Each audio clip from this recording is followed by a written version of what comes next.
Entretanto, as pessoas também já se estão a juntar. Se achar bem, Dr. Ricardo, podemos ir começando. É? É, Ok. eu vou também apresentando assim a sessão, também damos mais um tempinho enquanto fazemos esta parte mais inicial. Tudo Portanto, bem. antes de mais, cumprimentar todos os presentes. Em nome da APIP, queria agradecer a vossa presença em mais um ciclo da SM. Este é o sexto ciclo que temos de sessões dedicadas aos internos para discutirmos temas que consideramos que são relevantes na nossa formação. E queria agradecer também o interesse que os internos de psiquiatria e outros profissionais, como já estava a dizer, vêm mantendo nesta atividade da APIP. Esperamos que este ciclo também seja útil para todos vocês. Este ano, mais uma vez, contamos com o apoio da Vial, que está a apoiar mais uma vez este projeto. Portanto, queria agradecer em nome da APIP a todos os seus representantes da Vial que nos estão a apoiar. Passando ao que nos trouxe cá, hoje temos a oportunidade de ouvir o Dr. Ricardo Moreira, que nos vai falar sobre perturbação obsessiva compulsiva. Antes de mais, eu queria então cumprimentar o Dr. Ricardo, dizer que prontamente se disponibilizou para fazer esta sessão, mediante o nosso convite, e ficamos muito satisfeitos por poder contar com uma pessoa que acreditamos ter um currículo muito vasto nesta área e que poderá ser de facto uma mais-valia para os internos e para a nossa formação, neste tema. O Dr. Ricardo é assistente hospitalar graduado no Serviço de Psiquiatria da ULS São João, onde desempenha também atividade clínica diária no internamento de agudos. Para além desta atividade, é coordenador do programa de tratamento de doenças do espectro obsessivo da ULS São João, onde se desenvolve a consulta de ambulatório dedicada então aos doentes com patologia do espectro obsessivo. É ainda coordenador do Internato de Formação Específica em Psiquiatria da ULS São João e coordenador das terapias de neuromodulação na mesma instituição. É também presidente da secção subespecializada em perturbação obsessiva compulsiva e perturbações relacionadas da Sociedade Portuguesa de Psiquiatria e Saúde Mental. Portanto, é a pessoa ideal para nos apresentar este tema. E, doutor Ricardo, muito obrigado. Eu vou-lhe passar a palavra então para começarmos a apresentação. Obrigado, pelo convite. Fico lisonjeado com as palavras. Portanto, agradecer à PIP, tenho muito gosto em estar aqui e também já agora à Bial por estar a sponsorizar e a ajudar nesta iniciativa. Esta é uma área que me diz muito, tenho dedicado muitos anos da minha vida a esta área, já desde o último ano de interno, dos últimos anos de interno, comecei a interessar-me por esta área e depois acabei por montar a consulta lá no Hospital de São João e fomos dando seguimento. E neste momento, orgulho-me em dizer que temos uma unidade, um programa de tratamento completo, em que temos as modalidades todas disponíveis, terapêuticas, farmacologia, psicoterapia individual e de grupo, temos TMS, temos DBS. Pronto, tenho também a minha colega Ana Sofia Costa e a minha interna Isabel Mangas Palma que trabalham comigo. E portanto, e depois temos a psicóloga doutora Vânia Gonçalves, que tem feito um trabalho também excelente. E é um prazer falar sobre isto. Eu fui um bocadinho ambicioso nos slides. Eu vou tentar pedir-me para me focar sobretudo nas questões de diagnóstico diferencial, diagnóstico, tratamento. Eu procurei fazer uma coisa que na minha altura nunca ninguém fez. Aliás, só uma vez o professor Relvas é que o fez num congresso, num workshop que eu gostei imenso. Foi aprofundar um pouco a questão da psicoterapia cognitiva comportamental nesta área, uma coisa que fala-se muito pela rama normalmente, aprofundar também um bocadinho em termos farmacológicos e também me irei debruçar sobre depois como vão ver a TMS e a própria DBS. Também são áreas pouco faladas, sobretudo em informações, se bem que agora já estamos a ter, sobretudo na TMS, muito mais informação sobre isso, mas a DBS ainda é um nicho de pessoas que se interessam pela DBS e como vão ver à frente, é uma área muito interessante, com uma evolução tecnológica nos últimos tempos muito, muito importante. Portanto, eu tenho aqui apenas dois slides introdutórios sobre a POC. Não vou demorar muito sobre isto. Tem uma prevalência de 1 a 3%. É uma doença com tem uma prevalência significativa. Não há predomínio de género na globalidade, embora se saiba que no início tem uma idade de início bimodal, tem uma idade de início da infância e adolescência, normalmente associada a POCs um bocadinho mais graves, ou às vezes bastante mais graves, em que há um predomínio aqui do sexo masculino versus o feminino, e no início da idade adulta tem um outro pico em que há uma inversão e parece ser aqui mais prevalente no sexo feminino do que no masculino. Portanto, diríamos que o sexo masculino tem um início mais precoce e o feminino um bocadinho mais tarde, frequentemente. E também já vos digo que após o início da infância e adolescência normalmente é mais difícil de tratar, está associado a fatores mais genéticos, às vezes o próprio PANDAS, aquela pediátrica autoimune, o síndrome pediátrico autoimune pós-infecção streptocócica, e, portanto, tem outro tipo de etiologias e associado muitas vezes a tiques motores, o que normalmente dá um prognóstico pior à doença. Há uma tendência para a cronicidade, e eu faço aqui um parênteses. Vocês vão ler em todos os livros que é uma doença crónica, e eu ponho tendência para a cronicidade, porque eu acho que ela é crónica porque se apanha muito tarde. E a meu ver, agora tem-se feito um trabalho claramente diferente sobre isto. Acho que as diferentes unidades têm crescido pelo país e já se está a tratar cada vez melhor a POC, mas durante muito tempo era diagnosticada tardiamente, os próprios doentes já procuravam tardiamente, e depois, quando era tratada, havia um investimento muito pequeno na psicoterapia, usados fármacos, se calhar corretos, mas em doses baixas, e portanto havia aqui alguma tendência também para não tratar de forma ideal a doença e acabar por se tornar crónica. Eu acredito que esta doença é curável. Tenho vários exemplos disso, tem que ser apanhada muito cedo, tem que ser bem tratada e o próprio doente também tem que colaborar para conseguirmos lá chegar. Mas é possível tratar a doença, curar a doença e o doente ficar assintomático.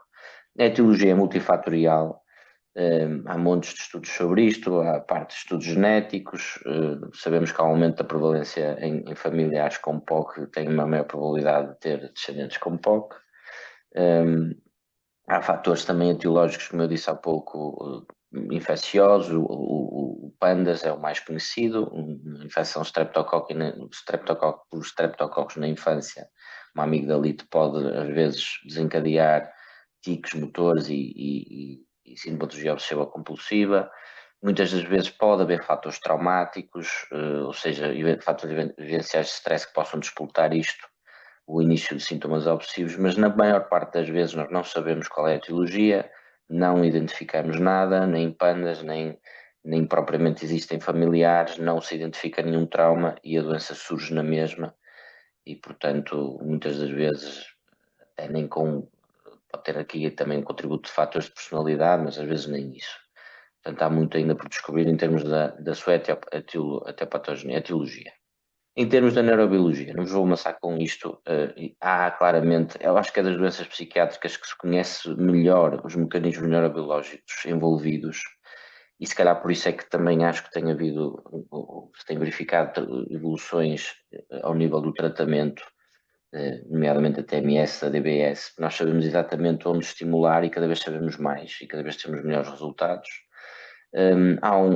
Este é o modelo explicativo que mais consenso reúne, portanto é o modelo córtico-estriado talâmico-cortical. No fundo, o que nós temos, simplificando isto, há uma via excitatória que não é devidamente inibida e que está constantemente a disparar, e as opções que estão constantemente a disparar, e depois não há uma inibição desse pensamento, e depois há a necessidade de fazer comportamentos compulsivos para frenar a ansiedade gerada pelas obsessões, mas tem a ver com estas vias muito bem identificadas que estão alteradas, hiperexcitadas e que depois a própria neuromodulação atua sobre elas e mesmo a medicação e depois também a psicoterapia e acaba por corrigir isto. Portanto, é um modelo complexo, mas no fundo eu não me vou debruçar muito sobre isto, vocês podem ler isto em qualquer livro, acho que isto é acessível e não vos iria explicar melhor do que vocês podem ler.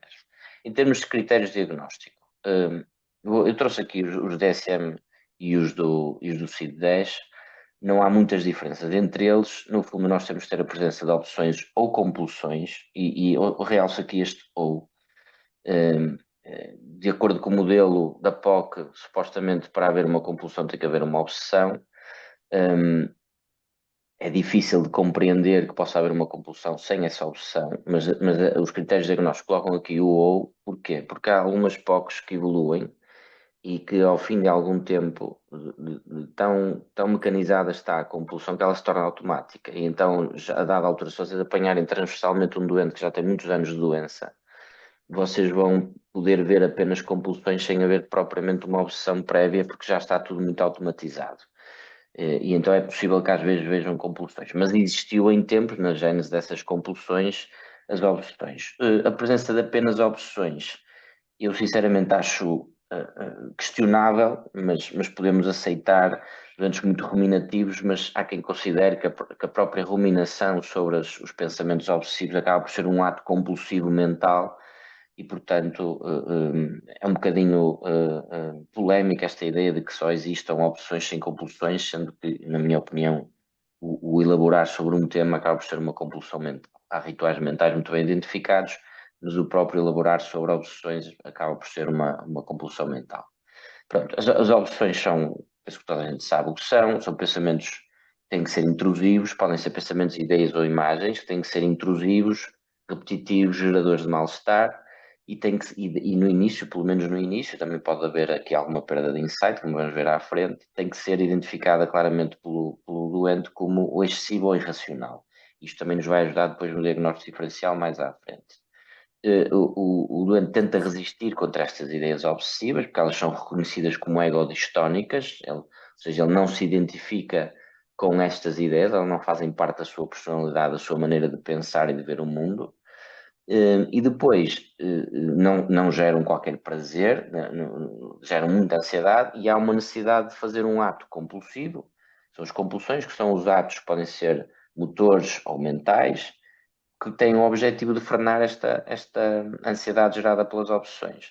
Normalmente são atos ritualizados, têm que ser feitos de uma determinada maneira ou de um determinado número de vezes, mas há inúmeras obsessões, há inúmeras compulsões, e no fundo depois fecha todo o ciclo. Claro que para termos o critério diagnóstico de uma POC tem que haver aqui, sempre em qualquer doença, não é, psiquiátrica, interferência com o funcionamento social global do indivíduo, não é? Portanto, são estes sintomas obsessivos e compulsivos têm que interferir significativamente, como através do gasto excessivo de tempo, dos sintomas ansiosos.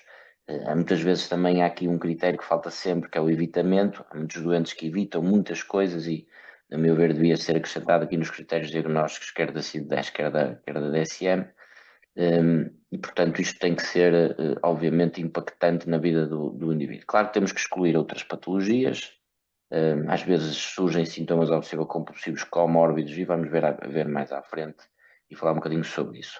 O que é que distingue a DSM-5 da CID? No fundo, tem a ver com esta especificador final do insight, que é interessante, é importante e fiquem com a ideia de que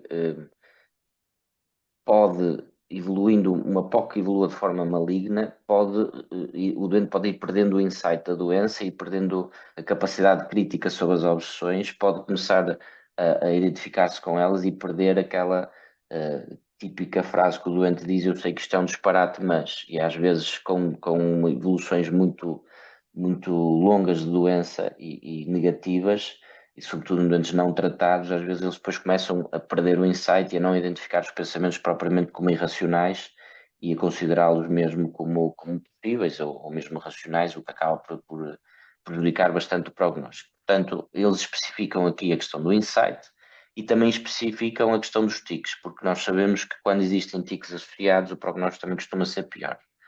Obviamente que POCs com pior prognóstico também têm, com pior insight, também têm pior prognóstico. Em termos de características clínicas, há inúmeros tipos de obsessões e de compulsões. Vocês podem encontrar diferentes classificações. Ainda neste congresso, último congresso de psiquiatria que fizemos no Algarve, uma colega, uma psicóloga agora estava a falhar o nome dela, mas uma psicóloga dos Estados Unidos que foi falar, e ela tinha uma classificação completamente diferente desta. Esta, pessoalmente, é aquela com que eu mais me identifico, com a qual eu trabalho, trabalhamos lá no serviço, que é deste grupo do Rosário Campos et al., e que divide em 6 dimensões de sintomas. Nós já não falamos em clusters, falamos em dimensões, porque às vezes há sobreposição entre determinadas dimensões. Não é o cluster implica mais que quando se é de um não se tem o outro, as dimensões considero que são coisas que se sobrepõem e de facto algumas delas vão se sobrepondo e portanto agora falamos numa visão mais dimensional na psiquiatria e na doença obsessiva também e então nós temos as opções relativas a dano, lesão, violência, agressão, eu chamo-lhe as opções de conteúdo agressivo. No fundo são exemplos doentes que pensam isso acontece um acidente aos meus pais ou aos meus filhos e se eu sou atropelado e se morre alguém e se há um incêndio em minha casa, portanto imagens agressivas, pensamentos agressivos deste tipo e depois obviamente há compulsões relacionadas com isto, opções de conteúdo sexual, moral, religiosas e compulsões relacionadas, como de conteúdo sexual, por exemplo, relacionadas com orientação sexual, relacionadas com possíveis parafilias. Dou-vos o exemplo de um doente que tinha uma opção relacionada com o medo de ser pedófilo. Vinha-lhe ideias quando a filha entrava, uma filha menor, que tinha 6 anos, entrava na sala ou se aproximava dele, vinham-lhe imagens de conteúdo sexual com a filha, ele não se identificava com elas, ficava extraordinariamente angustiado com elas. Portanto, pode ser da orientação sexual, pode ser de situações parafílicas, violência sexual, etc. Também outras de moralidade, religiosidade, escrupulosidade também podem surgir. Opções de simetria, ordem, com contagem e organização, são fáceis de compreender. As mais frequentes, as opções de contaminação e limpeza.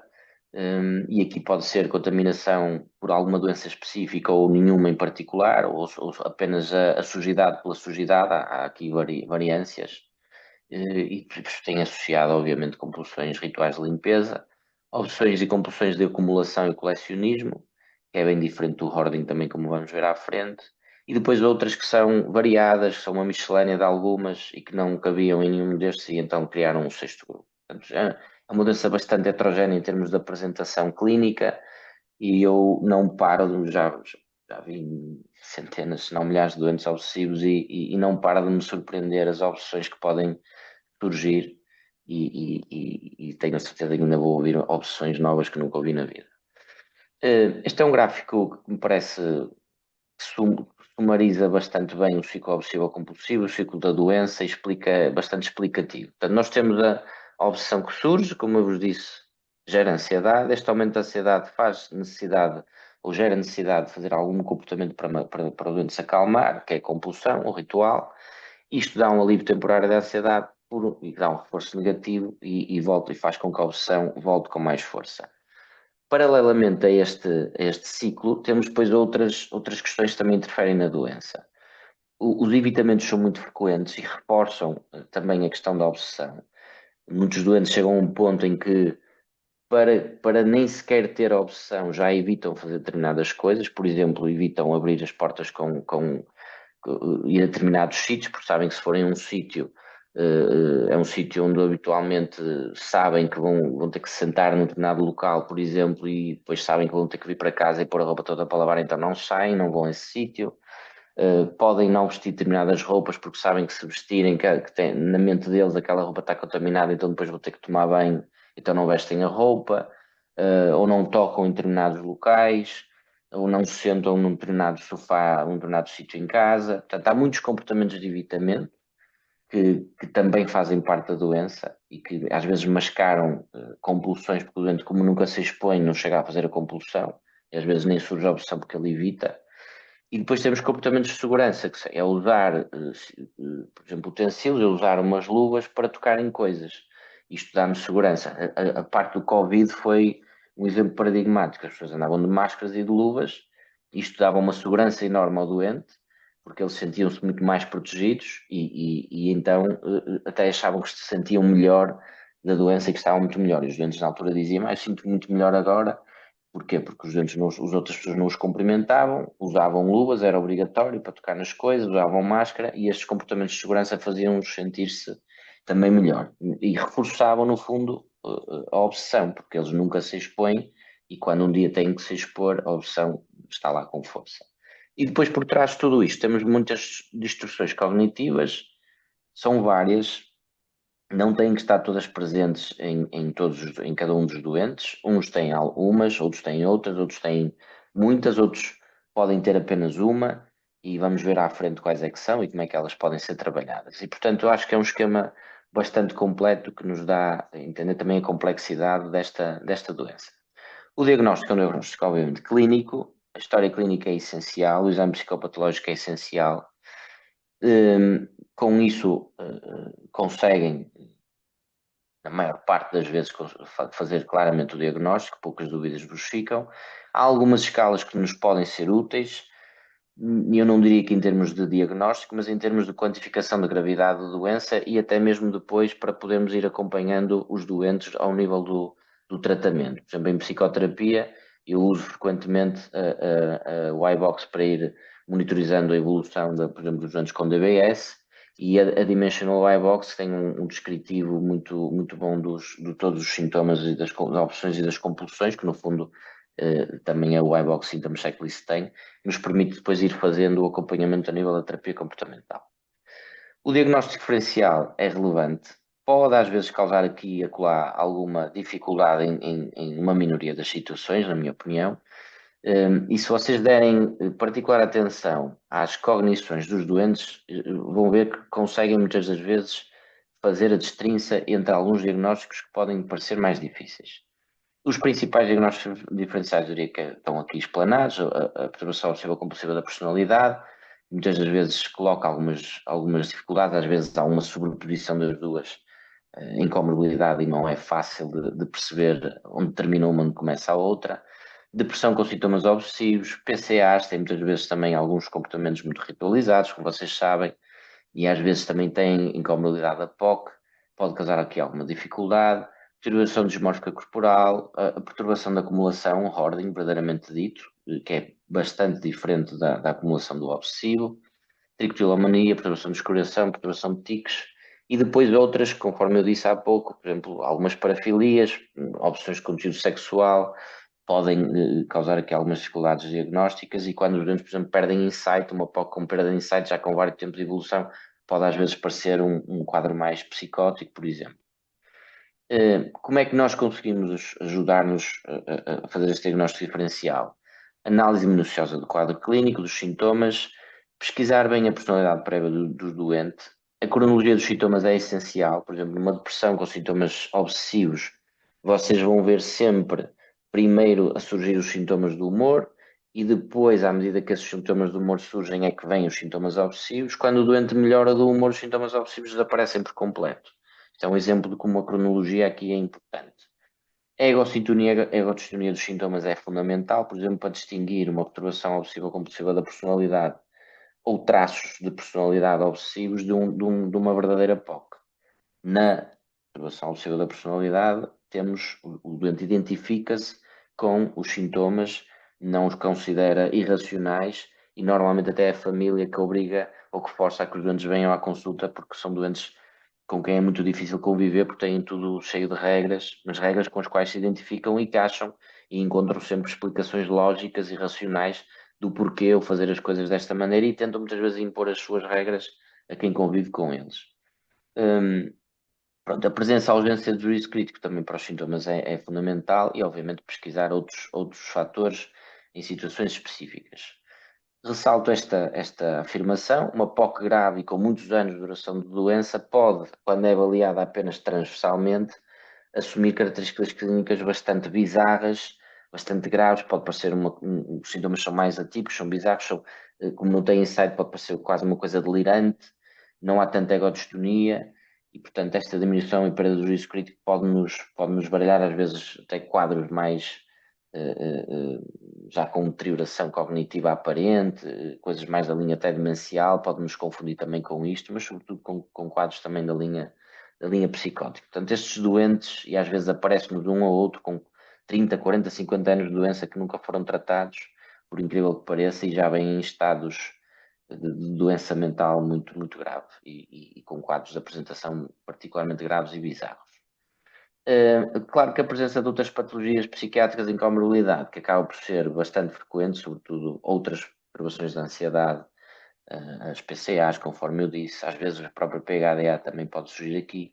A perturbação do espectro do autismo também nos pode dificultar aqui o diagnóstico. Por exemplo, Para terem uma ideia, se calhar é das alturas em que às vezes me causa mais dificuldade. Um doente com o espectro do autismo, a rigidez, a necessidade de regras e o fazer as coisas de forma muito ritualizada, às vezes é uma característica da própria doença, ou muitas vezes é uma característica da própria doença. E distinguir isto de uma perturbação obsessiva compulsiva pode não ser fácil. Claro que depois, se formos à questão da egossintonia e egodistonia, se percebermos que o doente se identifica, que o doente não coloca em causa, não considera irracional, tem uma explicação para todas as regras que vai tendo, vamos perceber que é mais uma característica do próprio espectro do autismo do que propriamente uma POC. Mas são doentes bastante desafiantes, estes, por exemplo.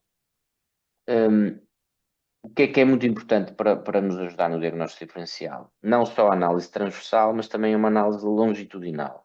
E para isto é muitas vezes fundamental colher a informação dos familiares e conviventes. Eu continuo a ver ainda muitas pessoas que se recusam a deixar os familiares entrar nas consultas porque consideram que é um momento a dois só com o doente para não cobrar sigilo e para o doente se poder abrir de forma plena e abrir uma aliança terapêutica, mas eu, muito sinceramente, acho que na POC pode ser fundamental os familiares entrarem, sobretudo nas POCs mais graves, os doentes têm tendência a acomodar-se a muitos dos sintomas, desvalorizam muitos deles, minimizam muitos deles, e a família traz-nos muitas informações muito relevantes. E às vezes, sobretudo quando temos também dúvidas diagnósticas, no fundo aqui a importância é três eixos. Primeiro, doentes muito graves, perdem insight e a família nos vai dar muito mais insight sobre a gravidade da doença. Segundo, ajudar a fazer diagnósticos diferenciais, porque a família traz-nos informações de trás, tem uma visão mais longitudinal do doente e consegue-nos descrever melhor algumas características da personalidade e outras coisas que nós possamos pesquisar. E outra coisa muito importante também para trazer os familiares para a consulta é que muitas das vezes os doentes ritualizam com os familiares ou põe os familiares a ritualizar, a fazer os rituais por eles. E também é importante depois fazer aqui algum trabalho com os familiares neste sentido. O que é que nos pode ajudar aqui em termos de diagnóstico diferencial? Algumas ideias e às vezes os autores clássicos ajudam-nos. Como é que nós diferenciamos uma compulsão de um impulso? A compulsão é um fenómeno que vem, tem por trás uma dúvida, um fenómeno que tem por trás uma cognição, a obsessão, por norma, é um fenómeno ritualizado, muitas das vezes o doente faz resistência, tenta não fazer a compulsão. Em termos de substrato neurobiológico cerebral, uma coisa muito mais do córtex, e os fenómenos têm a ver com fenómenos mais inibitórios ou ausência de inibição. Em termos de uma impulsão, é um fenómeno muito mais motor, um ato muito mais automático, não é propriamente, pode não ser um ritual, muitas vezes não obedece, não há resistência nenhuma, não tem muitas vezes cognição nenhuma por trás, a maior parte das vezes não existe nada por trás, é apenas uma sensação de tensão, de ansiedade e o impulso sai, e tem obviamente outras estruturas envolvidas na sua etiopatogenia. Vamos tentar aqui, eu trouxe aqui alguns exemplos de como diagnosticar situações que às vezes me colocam a mim próprio como um desafio e muitas vezes há algumas sessões que eu faço e que as pessoas têm dúvidas em relação a isto. Como diferenciar um hoarding verdadeiro de uma POC com sintomas de acumulação? O hoarding tem, não sei se já viram aqueles programas da televisão, mas é uma doença muito mais invasiva, muito mais grave em certos aspectos, porque normalmente o que é que acontece? O doente acumula de forma desorganizada ou mesmo caótica objetos, muitas vezes traz lixo para casa e acumula-os de uma forma completamente anárquica.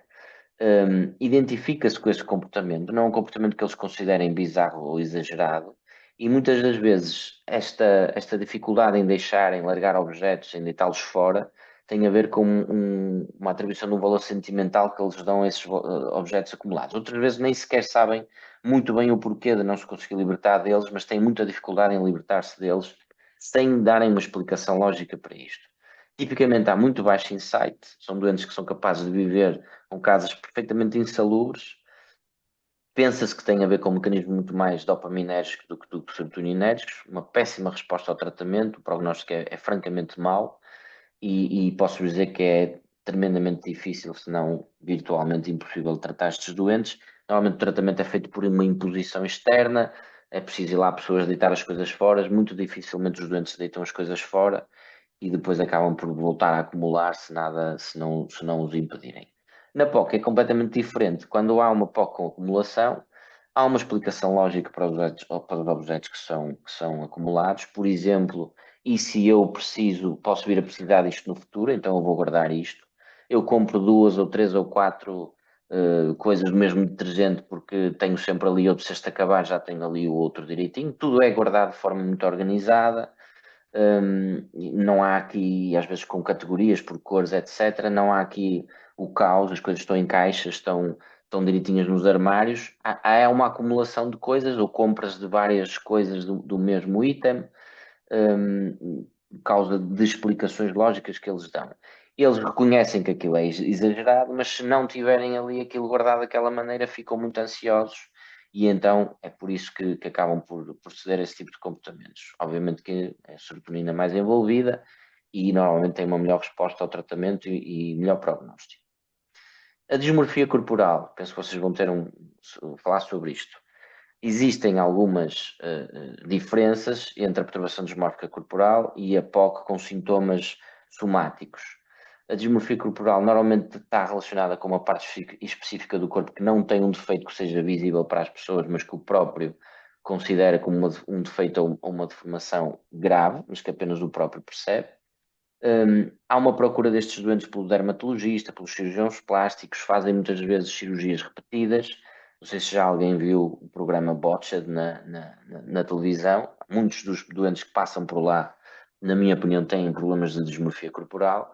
Não há uma ergodistonia em relação a isto. Eles identificam-se com a necessidade não colocam em causa aquele defeito, identificam-se com a necessidade de corrigir o defeito. O problema é que corrigem e nunca está bem.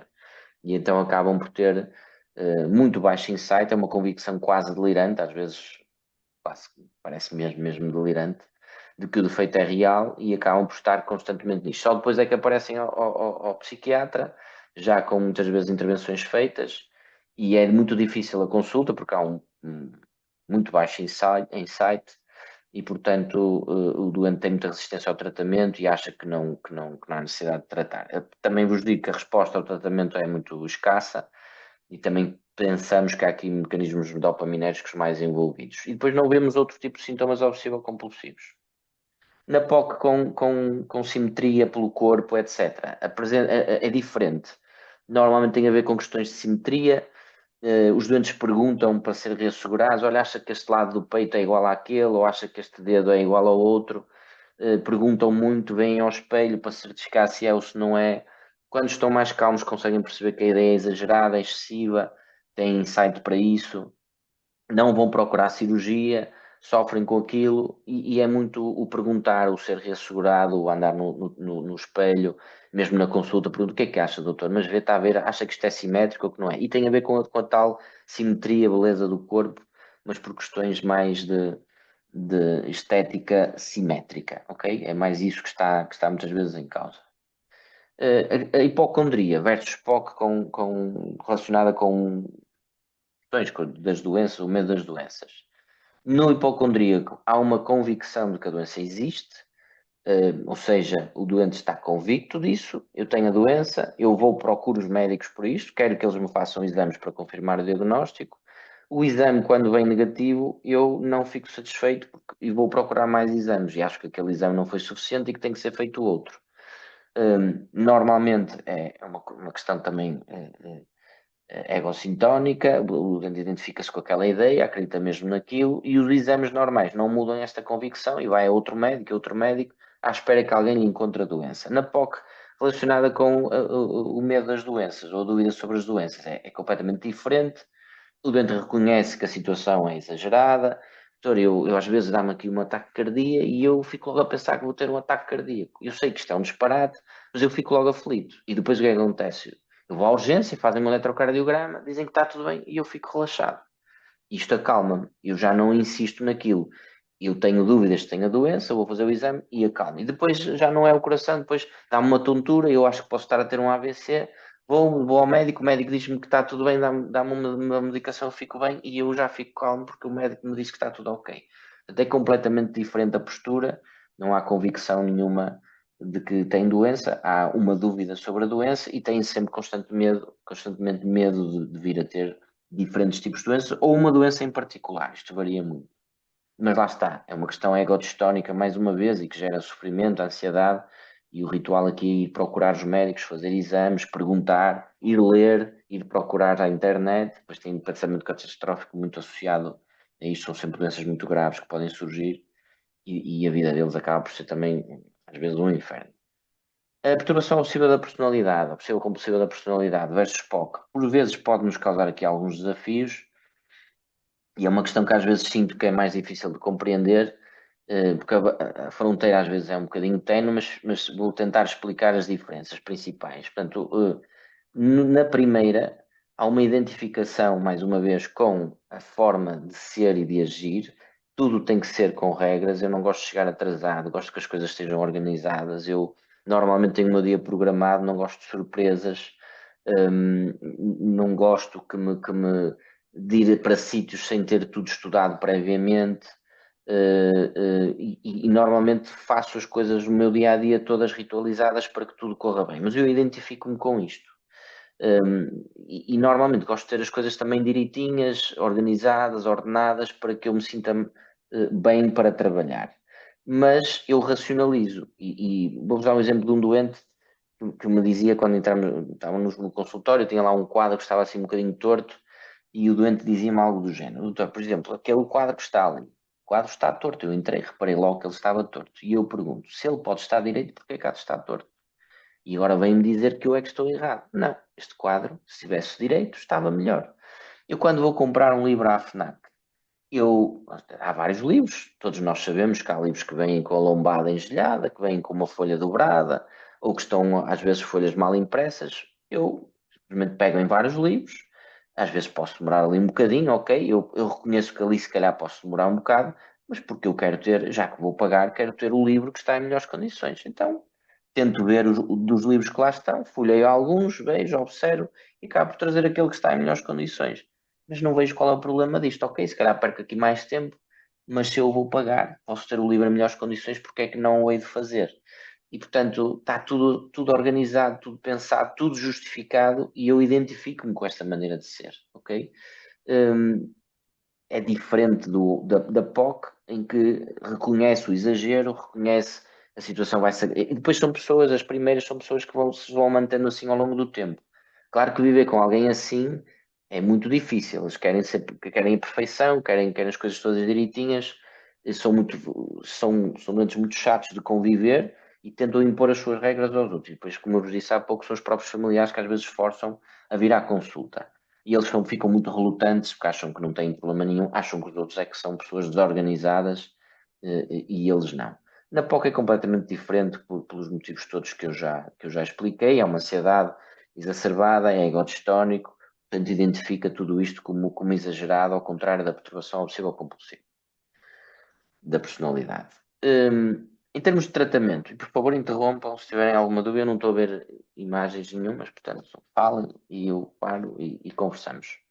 Em termos de tratamento, o tratamento é muitas vezes difícil, complexo, sobretudo nos casos que se arrastam mais. Não acho que seja assim tão complexo e tão difícil quanto isso se for apanhado cedo em doentes com poucos anos de doença, com bom insight, doentes jovens. Acho que é um tratamento até bastante muito recompensador, porque a evolução normalmente é bastante favorável e vemos melhorias muito significativas e, como vos disse há pouco, por vezes, doentes com mesmo assintomáticos, e portanto não tem que ser sempre difícil, mas muitas vezes é desafiante. Tem a ver com aquilo que já vos falei, às vezes é difícil a remissão e às vezes torna-se crónico pelos motivos que já vos expliquei, e às vezes encontramos respondedores parciais ou doentes com resistência à terapêutica. Ok? A resistência anda aqui à volta dos 20 a 30%, a resistência verdadeira, e depois se formos a algoritmos terapêuticos mais exigentes ou mais exaustivos, a resistência tem tendência a baixar, porque vamos dando doses adequadas de medicação, com combinações terapêuticas mais adequadas, e acabamos por baixar os ultra-resistentes, digamos assim, acabam por ser um nicho que depois acabam por ir parar à DBS. Assenta em duas situações essenciais, a farmacoterapia, e aqui temos que usar fármacos serotoninérgicos, sejam os SSRIs, seja serotoninérgicos não seletivos, como a clomipramina, frequentemente em altas doses. Não é necessário usar altas doses, a dose é aferida em função da evolução do quadro clínico, não fiquem com a ideia de que tem que ser sempre doses altas, não é verdade, e temos que dar tempo aos fármacos, como vamos ver à frente, demora um bocadinho mais de tempo para fazer efeito. Há uma necessidade frequente de estratégias de potenciação, sobretudo em situações mais graves. A psicoterapia é cognitivo-comportamental, é que tem maior evidência.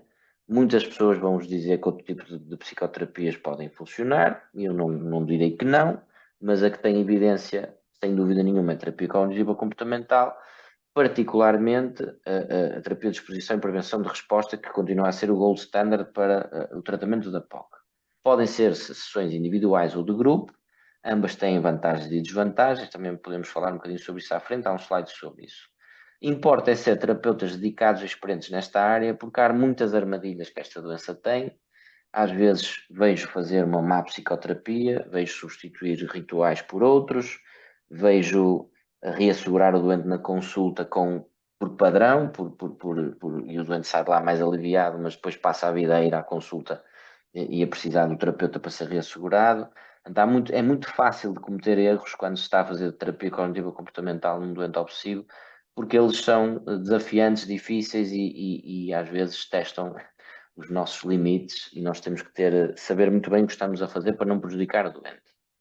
Em termos do tratamento farmacológico, como eu disse, frequentemente é necessário as tais doses altas, às vezes doses máximas mesmo, já vamos ver quais são. Os efeitos terapêuticos podem ser um pouco mais demorados, normalmente na depressão esperamos até 3 a 4 semanas, aqui é 4 a 8 semanas, há autores até que falam em 12 semanas, mas eu diria que até às 8 semanas é perfeitamente razoável esperar resultados.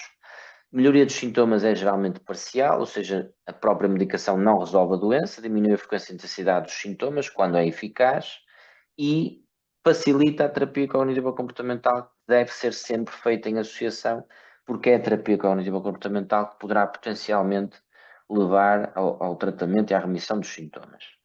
O tratamento farmacológico deve ser mantido idealmente até à remissão do quadro clínico, quando deixa de ter compulsões. Passado algum tempo, as opções deixam de existir ou são muito esporádicas, e todos nós acabamos sempre por ter pensamentos estapafúrdios esporádicos, e é nessa altura, passado algum tempo, eu espero normalmente 6 meses a 1 ano dos doentes assintomáticos, para começar a reduzir de forma lenta e progressiva o tratamento farmacológico. Quais são então os fármacos de primeira linha? A clomipramina, um inibidor da serotonina não seletivo, doses de 150, aqui por 150 a 300, não quer dizer que não se possa usar doses inferiores, claro que pode, a dose máxima é 300, há aqui alguns senãos em relação à clomipramina que já vamos ver. Os SSRIs, a fluvoxamina, de 50 a 300, fluoxetina 20 a 80, sertralina 50 a 200, há quem fale em 250, citalopram 20 a 60 mg, escitalopram 10 a 40, paroxetina 20 a 60, há quem fale 20 a 80 mg.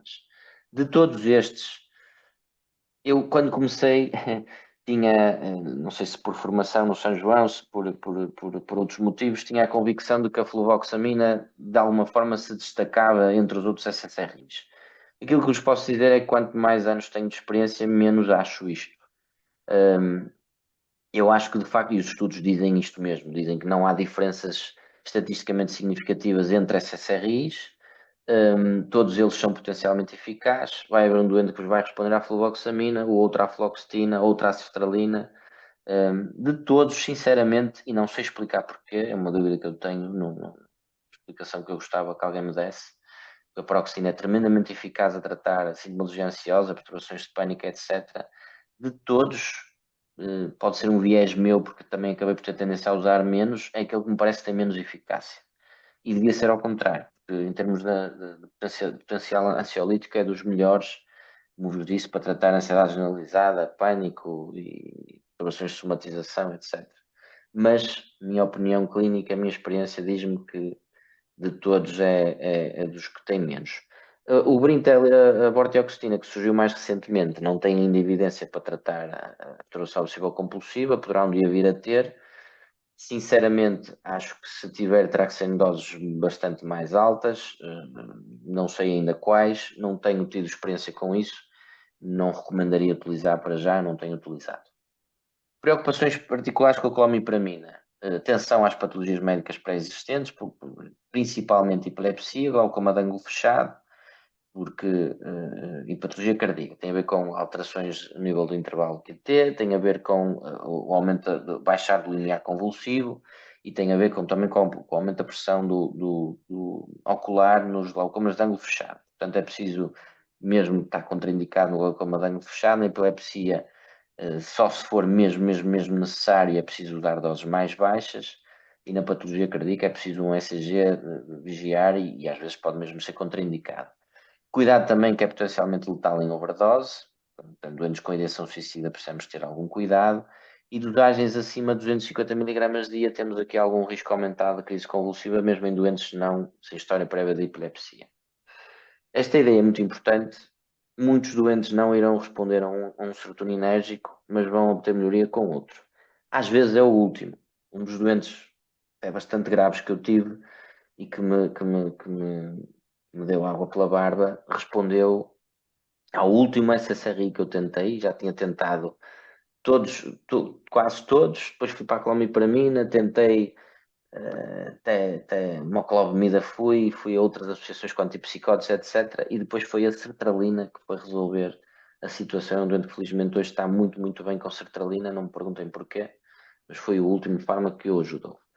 Em termos de fármacos de segunda linha, vocês vão ler os inibidores da MAO aos reversíveis e os irreversíveis. Nós não temos os irreversíveis em Portugal. Em Espanha ainda se usa, nos casos mais refratários.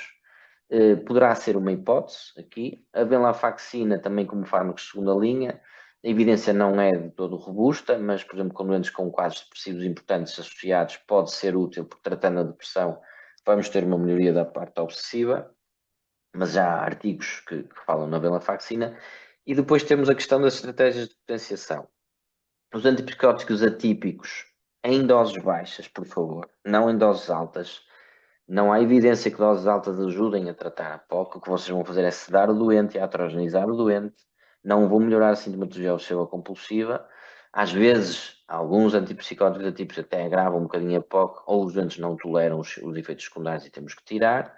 Quando utilizarem, usem por favor doses baixas. Estou a falar sobretudo de aripiprazol, cariprazina, risperidona em doses baixas, são aqueles que eu mais uso.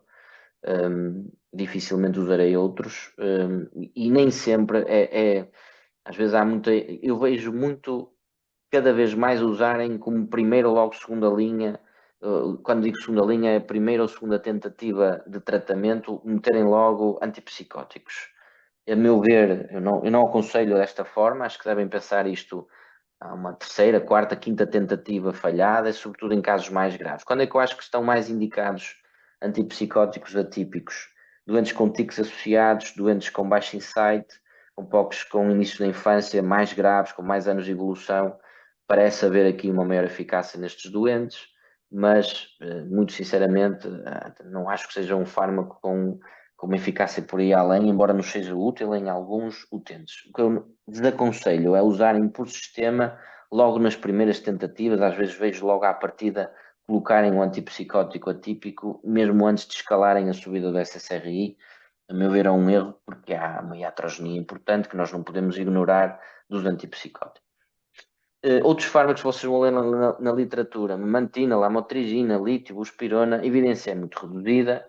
A memantina, inclusivamente, penso que agora já foi introduzida numa das guidelines. Eu já tentei mais do que uma vez, não vi nenhum benefício. Eventualmente, lamotrigina em doentes, ou lítio em doentes que têm uma PAB associada, mas são fármacos que, muito sinceramente, não tenho tido uma experiência positiva, mas é bom que saibam que às vezes estão a ser utilizados. Qual é que é o papel das benzodiazepinas no tratamento farmacológico da POC? Eu devo já dizer que sou um defensor das benzodiazepinas, quando usadas de forma correta. Não sou contra a utilização delas. Acho que elas são importantes e que têm aqui um papel quando como são ansiolíticos, vamos aliviar a ansiedade. Nós queremos que os doentes aprendam a tolerar a ansiedade. Portanto, usá-las por sistema e sobretudo, como às vezes vejo usar, que é dar a benzodiazepina para depois ir fazer a exposição, não é a forma correta de utilizar. Mas, por exemplo, como nós sabemos que a introdução do SSRI muitas vezes está associada a um aumento inicial da ansiedade, iniciar o SSRI junto com a benzodiazepina pode fazer com que o doente tolere a subida, o SSRI, e depois permita a escalada do mesmo. E depois, quando vemos doentes muito aflitos, nós sabemos que o SSRI vai demorar 4 a 8 semanas para fazer efeito, por que não aliviar desde logo alguma da ansiedade, introduzindo a benzodiazepina logo desde o início, até que o SSRI faça efeito e depois retiramos, tal como fazemos, por exemplo, numa depressão, ou numa perturbação de pânico, ou noutra, uma perturbação de ansiedade generalizada. A ideia é perceber que elas devem ser usadas temporariamente e têm um papel específico nestes cenários que eu disse e depois retirar assim que possível. Como facilitadores da terapia cognitiva comportamental, eu desaconselho, embora em situações extremas, pode, numa fase inicial, em que o doente está a começar a aprender a fazer pelas primeiras vezes o tratamento, a terapia de exposição e prevenção de resposta, pode ser utilizado, mas não é de toda essa a ideia, porque o objetivo é que o doente aprenda a tolerar a ansiedade. E se nós lhe damos um ansiolítico imediatamente antes, essa benesse da terapia de exposição de aprender a tolerar a ansiedade não vai acontecer e, portanto, não é o ideal. Tratamento farmacológico está. Se houver dúvidas, por favor, coloquem, interrompam, senão vou avançando. Terapia cognitiva comportamental, como vos disse, essencial. Isto sim, esta é a terapia que trata e que permite atingir a remissão de sintomas. Pode ser feita sozinha, nos casos mais leves, mais ligeiros, sem grande evolução, sem grande tempo de doença, em que não há grande impacto ainda funcional. Podemos apenas fazer TCC, ok? Não há uma necessidade absoluta de medicar. Mas nos doentes em que é preciso mais graves, tem sempre que deve ser utilizada após nós introduzirmos um bom esquema farmacológico. Porquê? Porque pedir um doente com alguma gravidade para fazer terapia cognitivo comportamental sem estar devidamente medicado, muitas das vezes o doente não vai aderir à terapia cognitiva comportamental, não vai ser capaz de tolerar a ansiedade associada à exposição e estamos a queimar um cartucho e o doente depois pode ficar desacreditado da terapia comportamental. Portanto, podemos iniciar sozinho assim. Em casos mais difíceis, vamos ter que iniciar primeiro uma medicação, otimizá-la, ver que o doente já melhorou qualquer coisa e então sim, depois iniciar a terapia cognitiva comportamental, ok? Em que é que assenta e como é que eu normalmente costumo organizar isto na minha cabeça? Obviamente que nós temos que identificar as obsessões, temos que identificar, isto é muito, muito importante, identificar as distorções cognitivas. As obsessões são mais fáceis de identificar porque o doente, como são egodistónicas, ele vai acabando por as revelar e uma história clínica bem feita, fazendo uma análise funcional, permite identificá-las e mesmo as escalas também o permite. As distorções cognitivas, também há escalas para isso, que é o Obsessive Belief Questionnaire, e outras, mas o OBQ é o que nós utilizamos, mas são mais difíceis, têm que ser pesquisadas por nós diretamente. Podem, como eu disse há pouco, estar presentes, podem várias estar presentes, uma apenas estar presente, raramente não há nenhuma, muitas vezes há mais do que uma.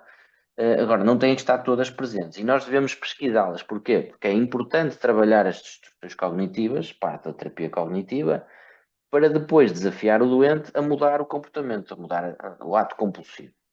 As compulsões, obviamente, também identificá-las e depois não se esqueçam de identificar outro tipo de comportamentos que muitas vezes não são identificados. Busca incessante por informação, é um ritual, no fundo, os evitamentos que vos falei há pouco, os comportamentos de segurança, a necessidade de desabafar, o estar sempre a procurar ser reassegurado pelo outro, é um ritual que eles fazem muito frequentemente em consulta e nós temos que saber o que estão a fazer connosco e evitar permitir que o doente faça isso.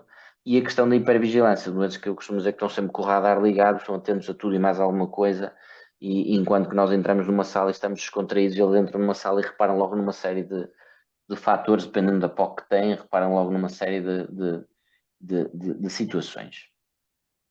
Como estruturar isto? Em primeiro lugar, recolher muito bem a informação e identificar os problemas. É muito importante perceber quais são os conhecimentos que o doente tem sobre a doença. Às vezes, há doentes que chegam que dizem que já estão a fazer psicoterapia, eu chamo-lhe a terapia do desabafo, vão ao psicólogo e falam apenas de como correu a semana, mas não fazem terapia cognitiva comportamental dirigida à POC.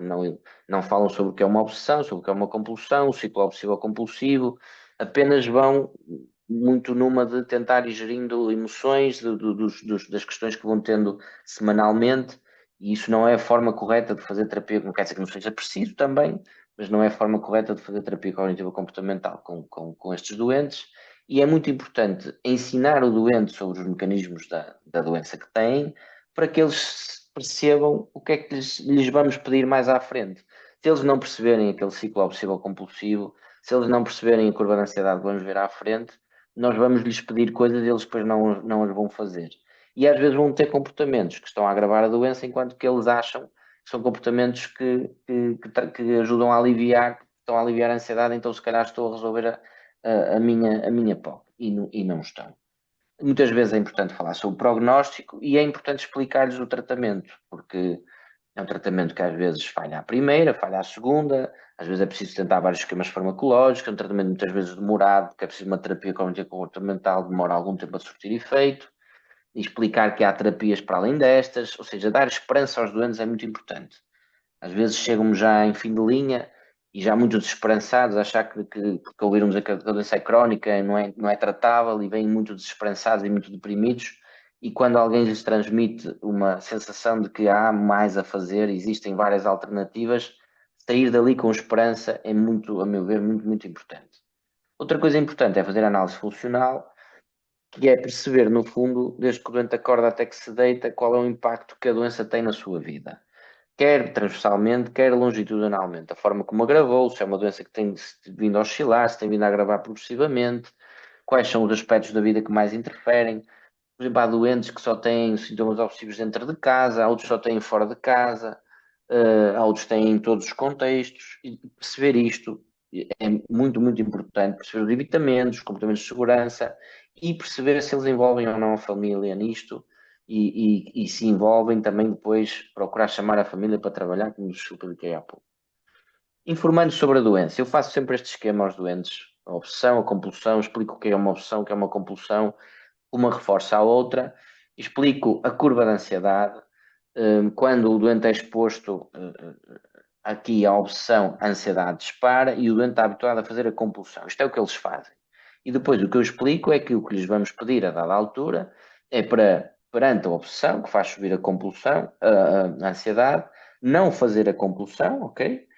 E explicar-lhes que a ansiedade não dispara ad eterno, até a pessoa morrer, que a ansiedade não se mantém sempre ad eterno sem parar.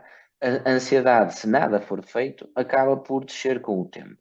Este intervalo de tempo, dizem os livros, que demora no máximo até 90 minutos.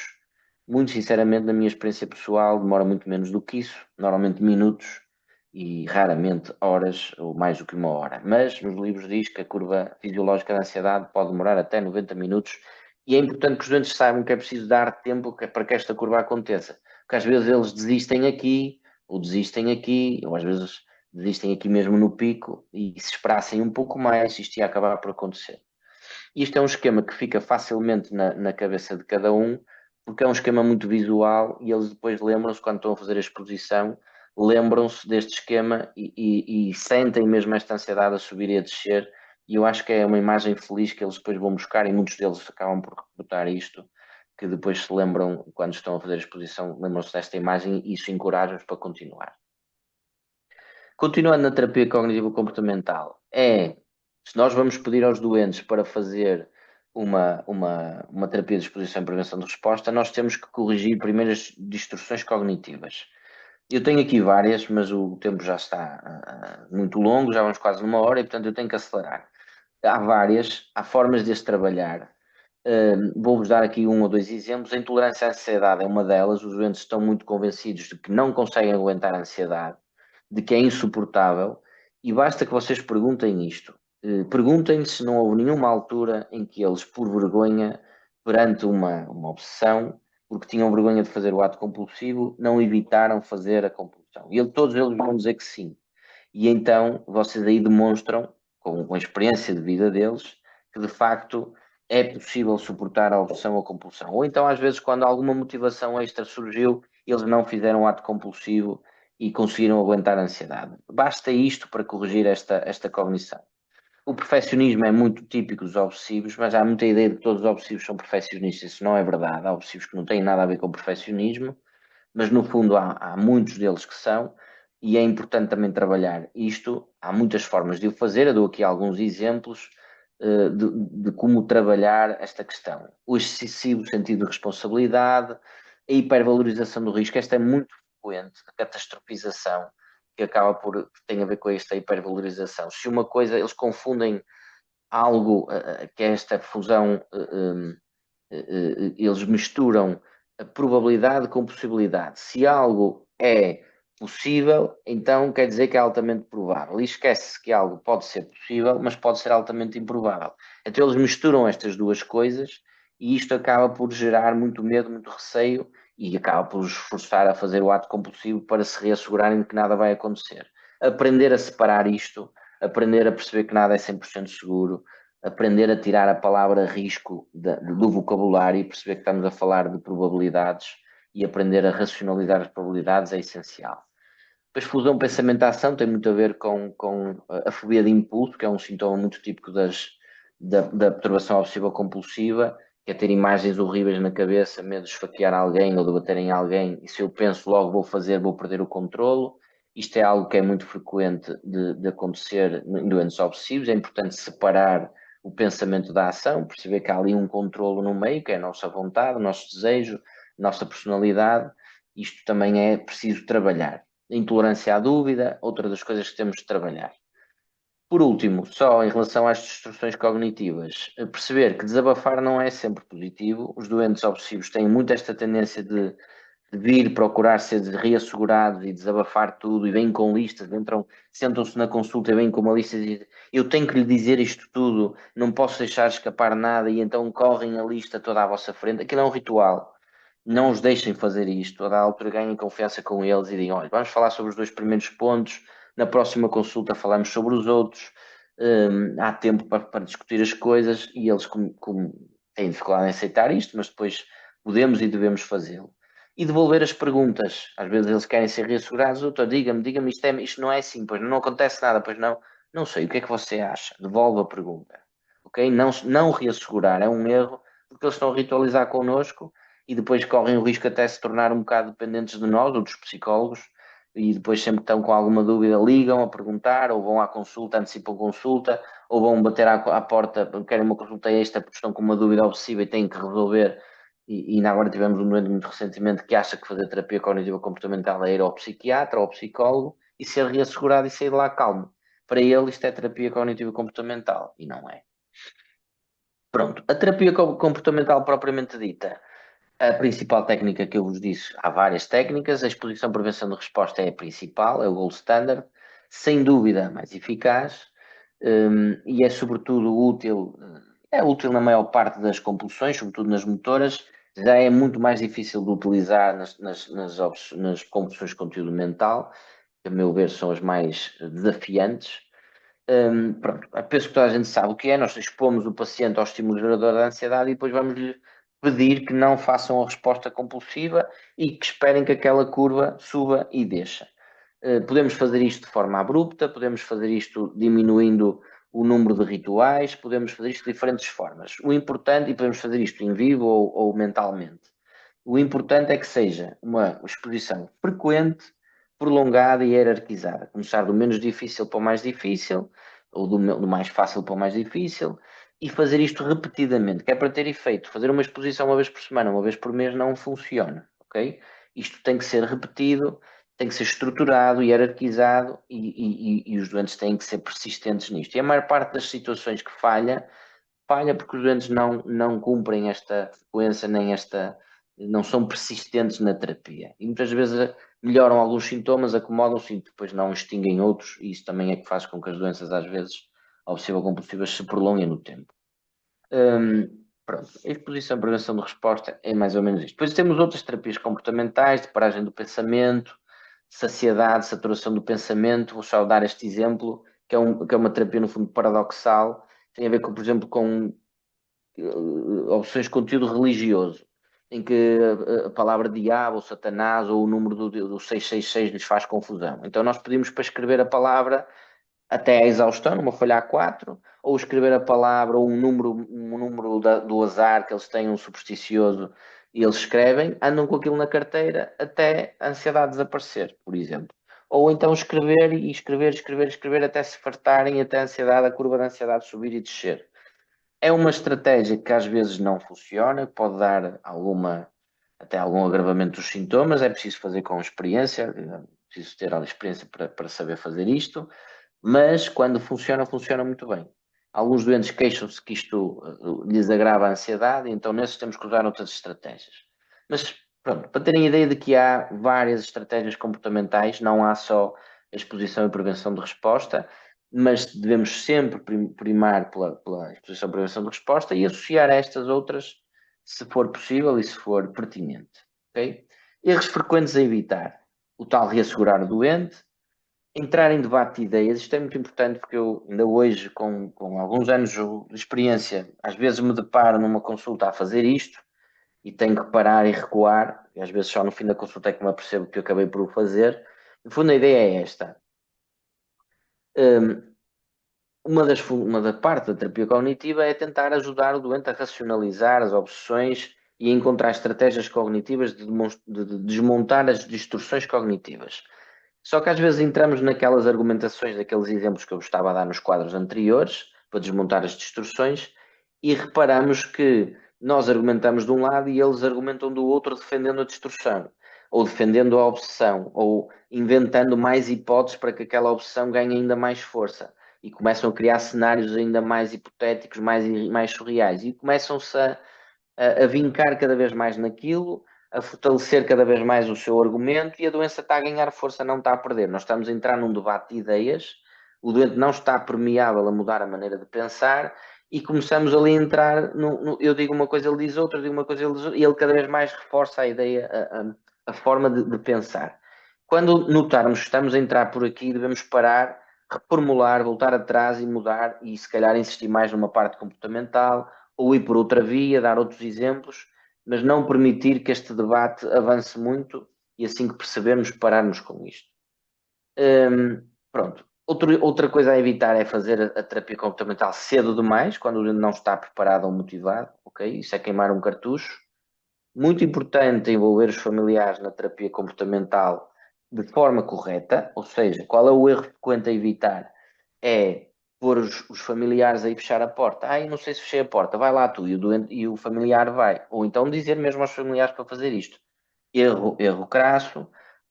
Os familiares, quando muito, podem incentivar, devolver a pergunta, mas não devem ralhar, não devem, muito menos, fazer as compulsões ou que o doente lhes pede para fazer, ok? Criar novas compulsões pode ser aceitável numa fase muito inicial da terapia, mas por sistema, por norma e por regra é um erro. Porque muitas vezes criam-se novas, substitui-se uma compulsão por outra em vez de se eliminar uma compulsão. Nós podemos, para chegar ao objetivo de eliminar, passar por uma mudança a meio, mas usar isto por sistema, não. Okay? Pronto, terapia individual versus grupo. A individual tem algumas vantagens, mais personalizada, mais tempo dedicado a um só doente, mas os doentes queixam-se muito de que não conhecem mais ninguém com a doença, sentem-se muito incompreendidos, muito sozinhos e às vezes não acreditam que seja possível que aquilo funcione. E então termos um grupo pode fazer com que eles se sintam mais compreendidos, que os outros doentes mostram que estão a conseguir evoluir com a terapia, fazê-los acreditar mais. O próprio grupo acaba por funcionar uns doentes como coterapeutas de outros, por dão exemplos, eu já ultrapassei essa compulsão, essa opção de uma determinada maneira, e dão a sua estratégia ao outro. Pronto, qual é o problema do grupo? O grupo também não é perfeito, tem possibilidade de contaminação de sintomas, alguns doentes podem ir buscar ideias obsessivas a outros e acabar por ficar também com algumas obsessões, e por isso é muito importante selecionar doentes num grupo, por doentes com diferentes gravidades, doentes todos com devida motivação, normalmente pomos um doente já quase tratado, um que está algo renitente, a maior parte deles estão ali numa posição intermédia, mas é muito importante saber selecionar e selecionar dimensões diferentes de sintomas. Terapia cognitiva comportamental está, não sei se há dúvidas, por favor interrompam, se não houver não vos estou a ver, portanto vou seguindo. O que é que existem de outros tratamentos? Outros tratamentos que existem são tratamentos com evidência, são os tratamentos de neuromodulação. Okay? E aqui temos a TDCS, que de todos é o que tem menor evidência, ok? Tem algumas vantagens, que é de baixo custo, é uma coisa mais portátil, mas de todos, sem dúvida, é que tem menos evidência e, muito sinceramente, nós lá no São João nem sequer utilizamos. Aquelas que temos utilizado, que a evidência é crescente, é a TMS, Estimulação Magnética Transcraniana, e a DBS, ok? Vou falar agora sobre elas em pormenor, cada uma tem as suas vantagens e desvantagens, mas fiquem com a ideia de que a TMS tem uma evidência moderada a elevada, a DBS tem uma evidência bastante elevada, ok? Embora hajam poucos casos no mundo inteiro, a evidência que existe é uma evidência muito significativa, é reservada obviamente por uma pool de doentes, um nicho de doentes muito reduzido, mas como vão ver à frente, a evidência é bastante, e é uma terapia bastante interessante e que eu já tenho assistido a autênticos milagres. Infelizmente não tenho visto tantos milagres com a TMS, embora nós já temos 44 doentes tratados com a TMS com POC no São João e temos 12 com DBS, obviamente com gravidades diferentes. A TMS tem resolvido algumas situações, tem melhorado alguns casos, noutros não responde.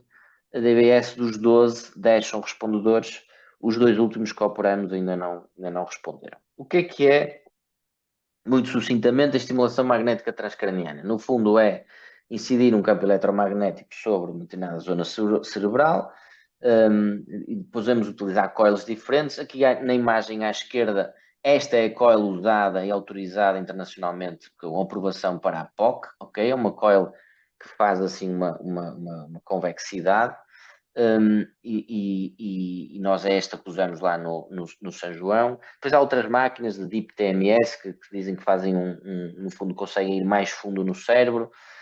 Pronto, a que nós usamos é esta precisamente, lá no São João.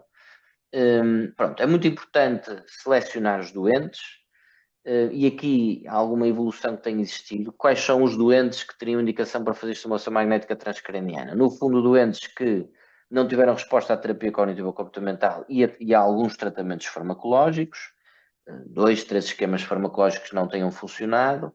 Obviamente tem que ser uma POC com impacto funcional na qualidade de vida e que sejam doentes bastante motivados e com disponibilidade de tempo, porque o tratamento é feito ao longo de 6 semanas, 5 sessões semanais, e implica que o doente vá diariamente durante 6 semanas ao hospital fazer o tratamento. Obviamente que não tenha contraindicações. E já vamos ver quais são. Quais são as áreas estimuladas? Sobretudo o córtex pré-frontal dorsolateral e a área motora suplementar. No São João fazemos o córtex pré-frontal dorsolateral.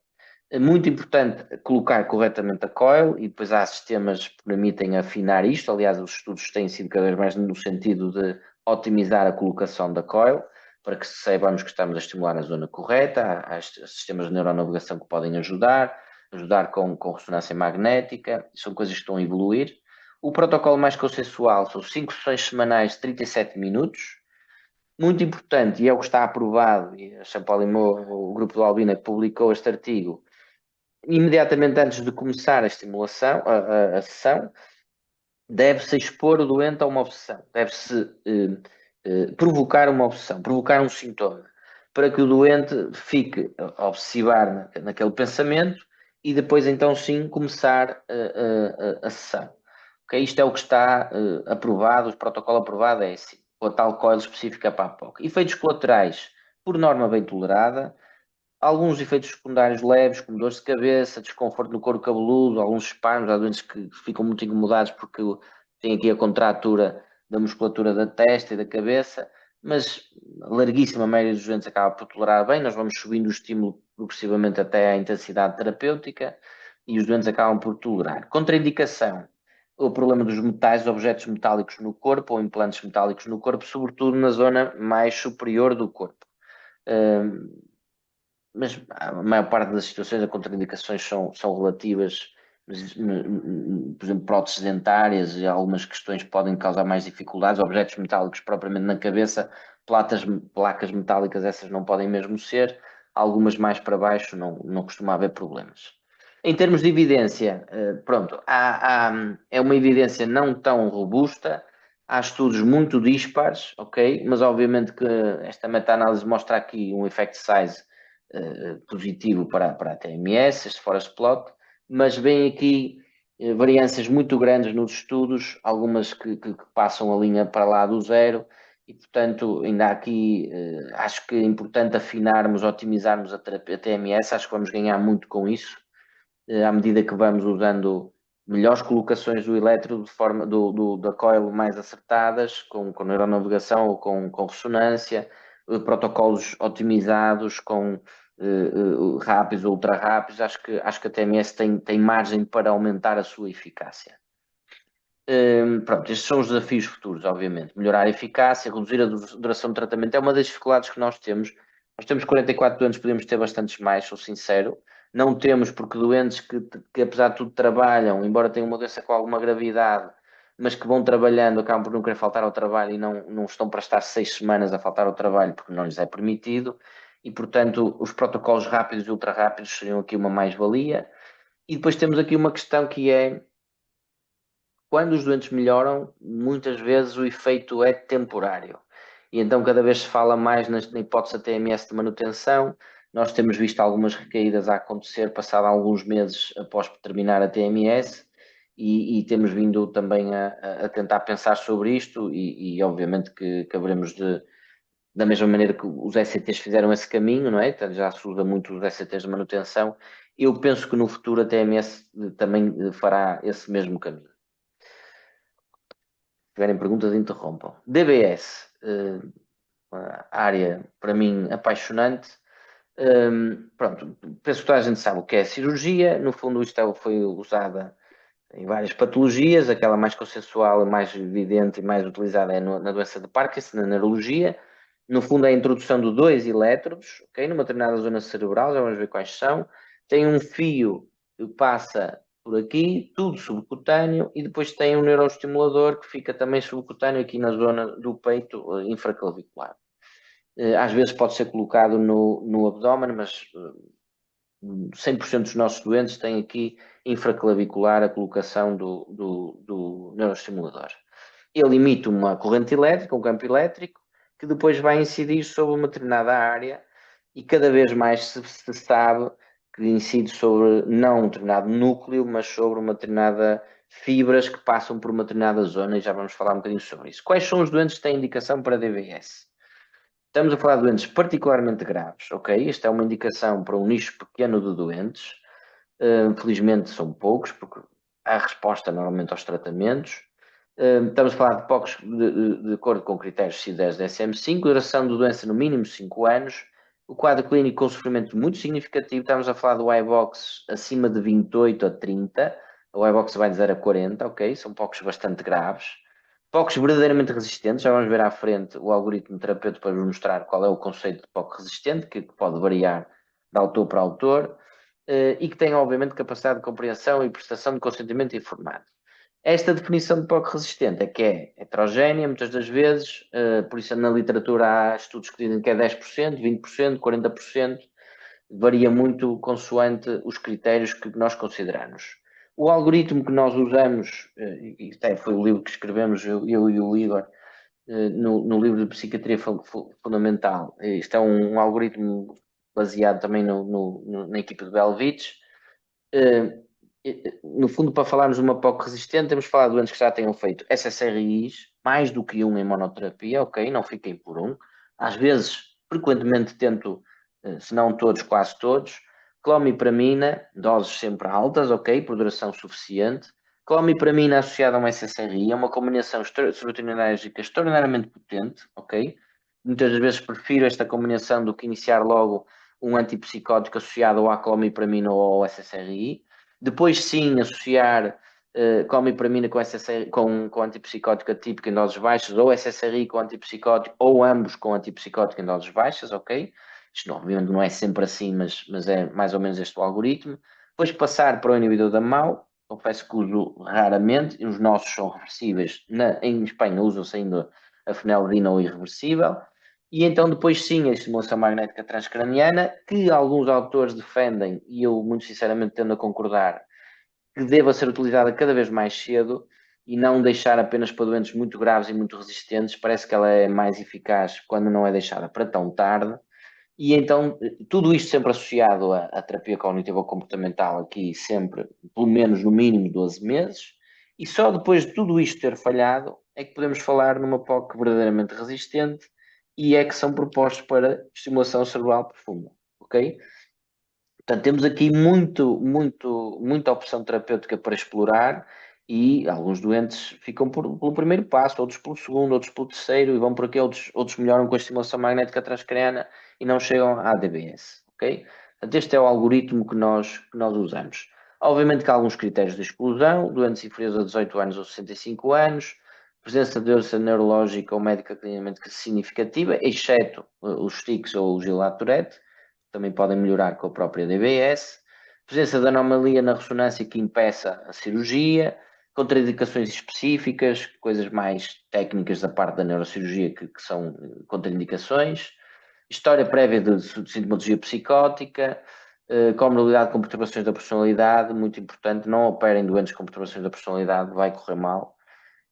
Operei uma e tem sido bastante difícil de manusear a situação, embora o doente tenha melhorado, mas houve aqui alguns percalços pelo caminho, e cuidado em doentes com risco de suicídio, embora vos confesse que alguns dos doentes que operei tinham uma ideação suicida, que embora não fosse bem estruturada, estava a estruturar-se, e viram a DBS como uma salvação ou como uma esperança, vá, não como uma salvação. E então foi a DBS que, na minha opinião, impediu que eles se suicidassem mesmo, e felizmente depois tiveram respostas e alguns deles voltaram a ter uma vida profissional ativa, inclusivamente.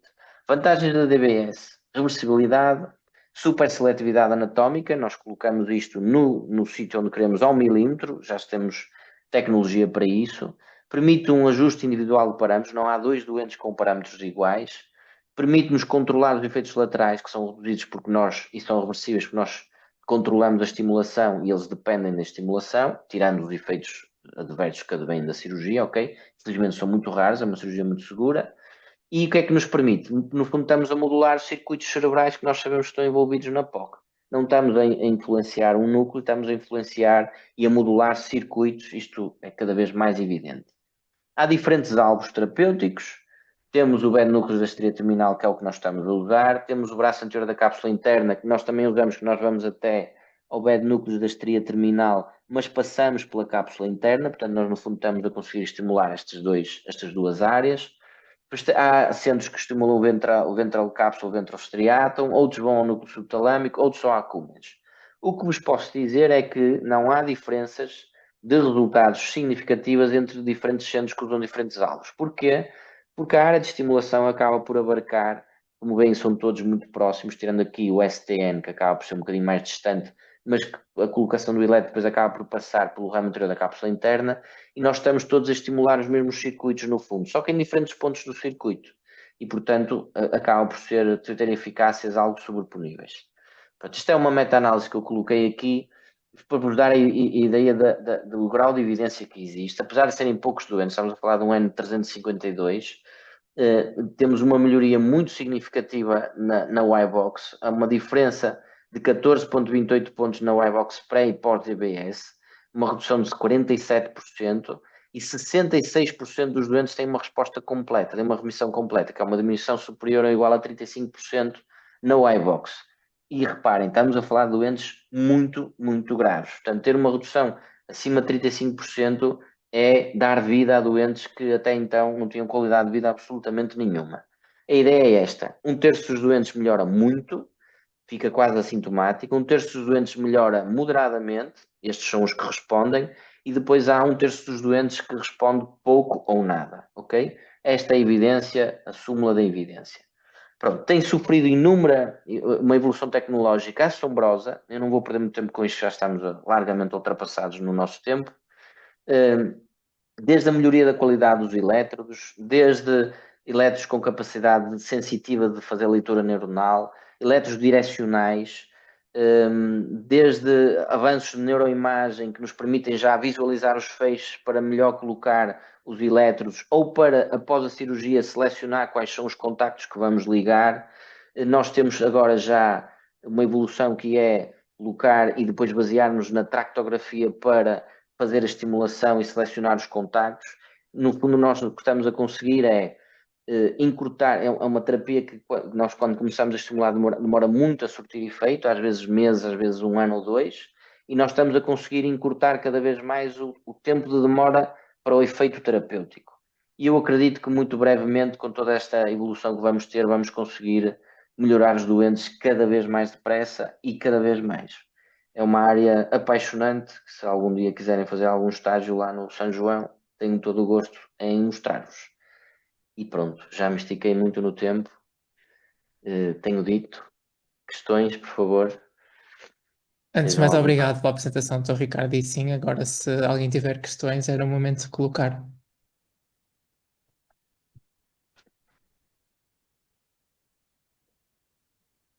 Eu não sei se o Dr. Ricardo consegue ver o Está aqui chat. o chat, não é? Jenny Eu Ip, pois, posso, exatamente. Foi Jenny Ip que esteve lá, exatamente. eu também posso ler a Temos aqui pergunta, para quem não isso. consegue ver o chat. A pergunta da Beatriz Araújo, que pergunta, relativamente à troca entre diferentes SSRIs, quanto tempo recomendaria aguardar por resposta antes de trocar?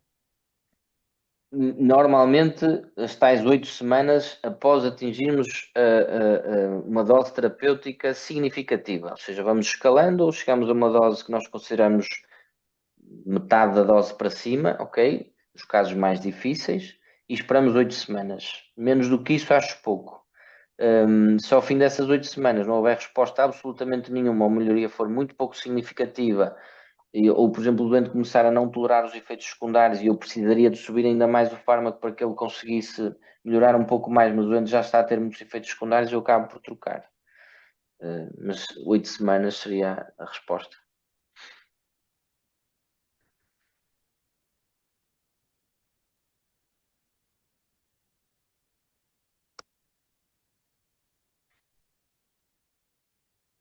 Não há mais questões.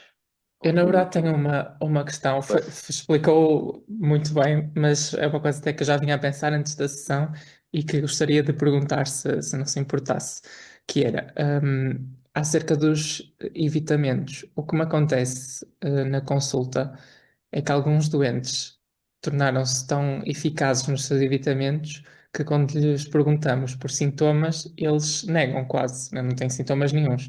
Estou a pensar especificamente num senhor da minha consulta que evita todas as situações sociais, portanto, não sai para jantar fora, não vai a eventos sociais, familiares, e por isso não tem sintomas. Quando eu tento abordar esta questão, que o facto de ele não estar a usufruir desses momentos sociais que seriam, imagino eu, importantes, ele corta sempre a dizer que para ele não faz sentido ir, que gosta de estar por casa e vive assim uma vida que, principalmente nessa parte social, acaba por sair bastante, perder muita funcionalidade. Tem assim alguma dica, alguma forma de abordar este tipo E de esse doente? doente não tem nada do espectro do autismo. Um Asperger ou assim que Não, não cause, parece, não. que faça sentir-se confortável, não, sem contacto social. Não havendo essa questão, se for uma POC pura, sem mais nada, no fundo nós temos que tentar confrontar o doente com aquilo que ele está a perder e tentar encontrar algo que ele considere importante do que está a perder por evitar. Há coisas que ele não vai dizer que não é assim tão relevante, mas normalmente há uma outra situação que eles dizem que eu até gostava de fazer isso, mas também não faço.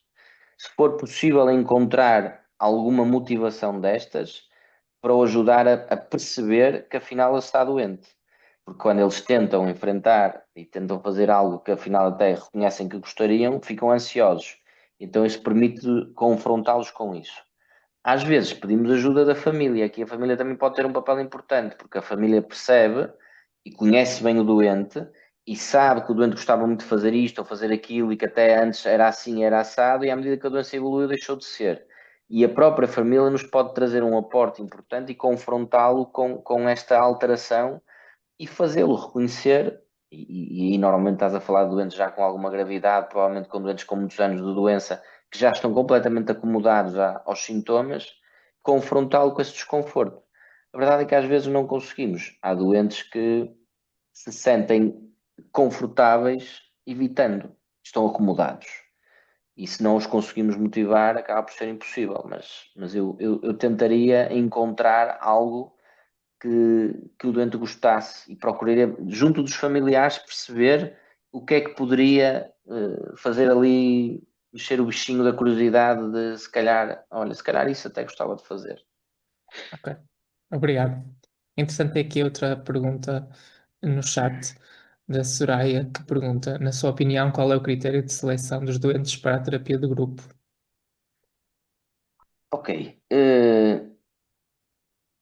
Eu tento escolher por diferentes critérios. Um dos critérios que eu uso muito são doentes que vão verbalizando durante a consulta, muitas vezes que se sentem incompreendidos, que gostavam de conhecer alguém que tivesse a doença, hum, e que se sentiam mais reconfortados por poder conversar e partilhar com alguém. E são eles próprios, eu não tenho nenhuma terapia de grupo, eu gostava tanto e tal. Este é um dos critérios. Outro critério é, e aqui por isso é que eu disse, na terapia de grupo convém ter doentes em diferentes fases de tratamento e com diferentes clusters sintomáticos. Escolher um doente que já esteja numa fase bastante avançada e que seja até às vezes um pouco diferenciado e que consiga explicar bem o processo pelo qual passou e comunicar bem e tem algumas boas capacidades de comunicação para ajudar os outros. Às vezes escolho ali uma ovelha negra, alguém que não acredita na terapia. Tem alguns doentes que dizem que acham que é impossível, não sabem como é que os outros conseguem fazer, que não acreditam que aquilo seja execuível. Mas só ponho um, quando muito, doente destes num grupo. A maior parte deles, depois vou escolhendo por clusters sintomáticos, doentes muito motivados, ok? Porque isto implica mesmo e que estejam à vontade para estar em grupo e para partilhar em grupo. Também tem que ser, não podem ser doentes muito inibidos, muito introvertidos, tem que ter ali alguma facilidade em exteriorizar sentimentos e o que vão sentindo. E depois procurar alguma diversidade de clusters, de dimensões de sintomas. E depois às vezes vais percebendo que alguns doentes escolheste melhor, outros não tão bem, e vais ganhando experiência nesse sentido.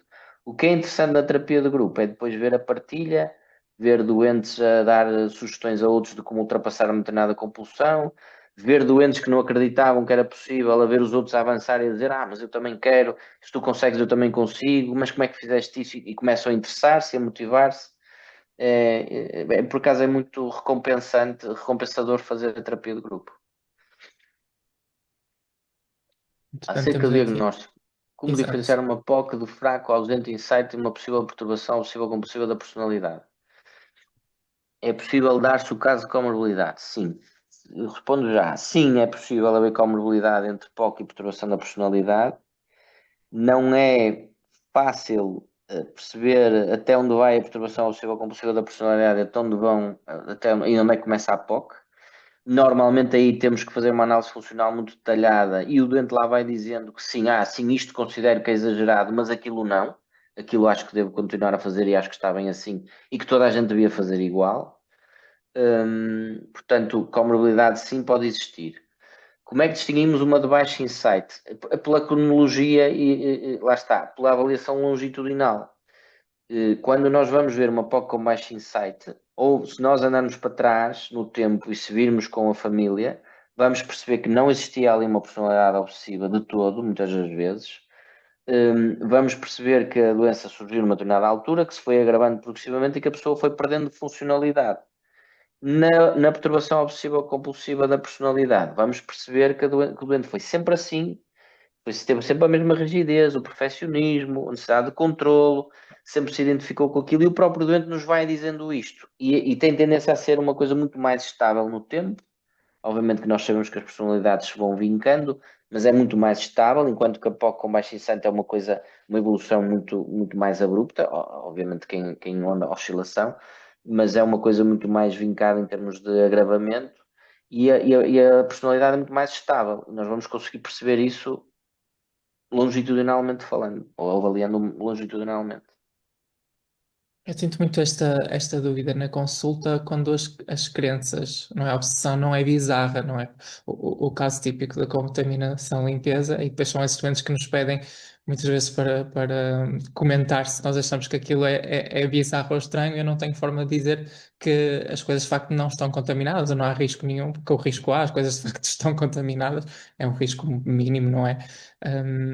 E nestes casos eu sinto que é muito difícil de perceber o que é egocintonico, o que é egodistónico, o que é falta de insight. Fica aqui assim uma mistura de alguns destes conceitos. Nestes doentes que parecem já ter de base também a parte da personalidade obsessiva compulsiva. Sim, nesses e, por exemplo, naqueles que são muito religiosos e que depois têm obsessões e compulsões de escrupulosidade e religiosas. Distinguir entre crença e obsessão pode ser difícil, mas, por exemplo, pegando neste exemplo que eu estou a dar, uma coisa é eu rezar porque quero e nos moldes em que quero e que eu decidi que devo fazer ou que a igreja diz que eu devo fazer. Outra coisa é eu rezar, porque se não rezar fico ansioso e porque se não rezar tenho medo que aconteça alguma coisa. E partir daqui e tentar explorar, ok, mas como é que acha que deveria viver a sua religião? Acha que devia rezar todos os dias? Sim, quantas vezes? O que é que devia rezar? Devia ir à missa todos os dias? Devia ir só ao domingo? Hum, Quantas orações tem que fazer? É um terço todos os dias? Ainda há pouco tempo tive um doente que, de crença, acha que tem que rezar um terço todos os dias. O problema é que ele está a rezar não sei quantos terços todos os dias, a toda hora, a todo momento. E eu tentei, na tentativa de diferenciar a crença da obsessão e da compulsão, neste caso, acabei por perceber que ele acha, de crença, que é para rezar um terço todos os dias, porque é uma religião um bocadinho mais exigente, digamos assim. E então ele reza ao terço, só que começou depois a perder o controle e a rezar a toda hora, a todo momento, cada vez que tinha uma opção de conteúdo agressivo para que nada acontecesse. E foi possível, logo na primeira consulta, ele perceber esta diferença entre rezar porque quero e como eu quero, quando eu quero, ou rezar porque sou obrigado a. Na sociedade de contaminação de limpeza é igual. Eu lavo as mãos quero, porque o bom senso e as normas da sociedade assim o dizem, ou eu sou obrigado a lavá-las porque se não as lavar vou ficar com a cismar se estou contaminado ou não. E é por aqui que nós conseguimos ajudá-los a distinguir o que é crença, hábito saudável, do que é uma questão mais obsessiva compulsiva propriamente dita. Qual é a sua opinião sobre a classificação da POC-turética? POC-turética. A primeira vez que estou a ouvir esse termo. O que eu te sei dizer, Cláudia, é que quando tens POC com tiques associados e quando tens comorbilidade de POC com Gillat-Tourette, o prognóstico obviamente é mais complicado. Eu tenho alguns doentes, por acaso não são muitos, que têm o Gillat-Tourette e têm uma POC, e aí tento tratar, aí sim usamos antipsicóticos a tipos em baixas doses para ajudar no Tourette, os SSRIs e uma outra, pode ser uma benzodiazepina também, e o prognóstico é mais difícil de controlar, obviamente, mas também é possível. Agora, pocoturética, o próprio Gil Tourette tem uma série de alterações de comportamento que não só os tiques, os vocalizos e os tiques, não é? Há muita impulsividade associada, pode haver sintomas obsessivo-compulsivos, mas às vezes tens mesmo uma POC em comorbilidade com Gil Tourette. Outras vezes tens uma POC em comorbilidade com uma perturbação de tiques. E, portanto, tens que tratar as duas e é um desafio muito maior. Nós temos inclusivamente mas esse não é. Temos um Tourette que foi operado com DBS, mas esse não tem POC. Tem uma impulsividade marcadíssima, não é? E não uma POC. Eu também tenho uma dúvida, não sei se já vai muito longo, se está cansado ou se. Eu estou ótimo. Vocês é que já devem estar fartos de me ouvir. A minha dúvida é, eu tenho um doente também na consulta que, ou seja, ele já foi acompanhado por outras pessoas e que o diagnóstico que tinha era de uma perturbação de compras compulsivas. Pronto, que pertence à perturbação de controle de impulsos, pelo que eu percebi. Mas quando ele descreve, ou seja, quando ele está a descrever as suas compras, deixa-me sempre muitas dúvidas porque se enquadra muito numa descrição que parece uma POC com acumulação, porque ele diz que compra, ou seja, são compras compulsivas, mas repetidas e que ele percebe que não fazem sentido. Ou seja, por exemplo, ele é capaz de ter, ele disse que já chegou a ter mais detergentes em casa do que em exposição no supermercado, por exemplo. E habitualmente são, ou seja, compra imensos iogurtes, compra imensos detergentes, quase sempre produtos de limpeza ou produtos alimentares, e ele, pronto, se tentar explorar, acaba por dizer que pode ser por medo de faltar, uma vez que também tinha ali assim uns antecedentes de infância, mas às vezes também me diz que parece que ajuda a preencher um vazio, ou seja, uma coisa parece que aponta para uma POC com acumulação e depois Certo. às vezes também parece que é uma coisa impulsiva. Fico mesmo muito na dúvida com este doente. Sim, e pela forma como contas é para ter dúvidas, porque exploraste bem as cognições. Eu ia-te fazer exatamente essa pergunta, é qual é a cognição que está por trás da compra? Uhum, E se na POC, como disseste bem, e é o caso expliquei, eles compram com medo eu tenho que ter porque pode acabar, uhum, pode-me falhar. Eu tenho que ser, para ser prevenido, tenho que ter sempre aqui 2 ou 3 ou 4 do mesmo. uhum, E a cognição é essa. Outra coisa completamente diferente, também disseste que é fazer a compra impulsiva, comprar só porque sim, cheguei ali e comprei e não sei quantos e não há um racional por trás disto. uhum, De facto, esse doente parece ter um bocadinho das duas coisas. O que é que eu procuraria saber? uhum, Se não existe mais nenhum sintoma obsessivo nesse doente, ou para trás na história, ou mesmo no momento presente, de outro tipo de obsessões, outro tipo de compulsões, se é apenas esse ato de comprar, e tentava começar por ajudá-lo nas compras aparentemente obsessivas e começava a trabalhar por aí. Ok, então quantos objetos do mesmo, quantos detergentes é que acha que é razoável ter-se para o caso de um acabar? uhum, E tentar chegar, ok, posso ter dois no limite. Um acaba, tenho outro ali. Quando acabar um, tenho outro ali, posso ir comprar um para ter sempre um suplente.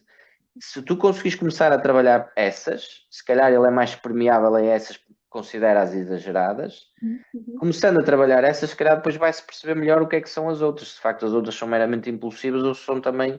parecidas com estas. Mas de facto é um caso É um difícil. caso assim difícil e um que também me deixou com a pulga atrás da orelha é que havia outros sintomas obsessivos, porque depois também tentei fazer um screening a ver se sabia mais alguma coisa. E também havia, só que lá Pronto. está.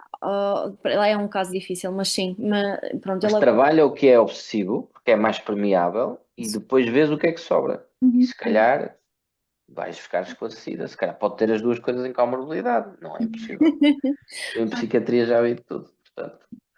Depois também tem outra questão que era, relativamente às compulsões mentais, podia-me dar alguns exemplos que eu não sei se nessa parte percebi muito bem. Compulsões mentais, por exemplo, o ato de rezar, uma compulsão mental. Uhum. Eu tenho uma obsessão e se algo mal acontece a alguém, então rezo o Padre Nosso, uma Ave Maria. Ou então tenho que dizer uma lenga-lenga, imagina que me vem uma palavra diabo ou imagem do diabo à cabeça e eu tenho que pensar Deus, Deus, Deus, Deus, e penso em Deus, não sei o quê, e tenho que dizer Deus, Jesus, não sei o quê, tenho que dizer uma série de palavras encadeadas na minha cabeça, mentalmente, para neutralizar o pensamento anterior. Isto são compulsões mentais, que é tudo feito no pensamento. Ok. Há muitos outros exemplos e posso dizer que para mim são os mais difíceis de trabalhar. Não há um ato motor envolvido e é muito mais difícil de parar uma compulsão mental do que uma compulsão comportamental. É um O desafio muito, muito grande. procura de reassurance é considerado um evita, é considerado o quê? Porque também Um falou ritual, um é um ritual. ritual. É um ritual, ser reassegurado, é para ter a certeza. Na dúvida, eu pergunto para me darem a certeza. O ato de perguntar é a compulsão. Para eu ser reassegurado. O que é que acontece quando eu estou reassegurado? Baixa-me a ansiedade. Então Uhum. isto é uma compulsão. Porque tira-me a ansiedade gerada pela dúvida que eu tenho na cabeça. Obrigada. Muito obrigada, foi muito bom mesmo. Não. Só até podia acrescentar aqui uma coisa que me ajudou muito para perceber, para alargar até estes horizontes de coisas que possam soar a compulsões e obsessões, o iBox de facto tem uma lista bastante extensa de exemplos e ajudou-me muito a perceber Sim, quais é que enquadro em cada lado e de facto às vezes coisas que não ligava tanto ou não me apercebia ou até nem explorava, acaba por ter lá uma lista bastante abrangente sim. dos Muito, sintomas. muito exaustivo, é verdade.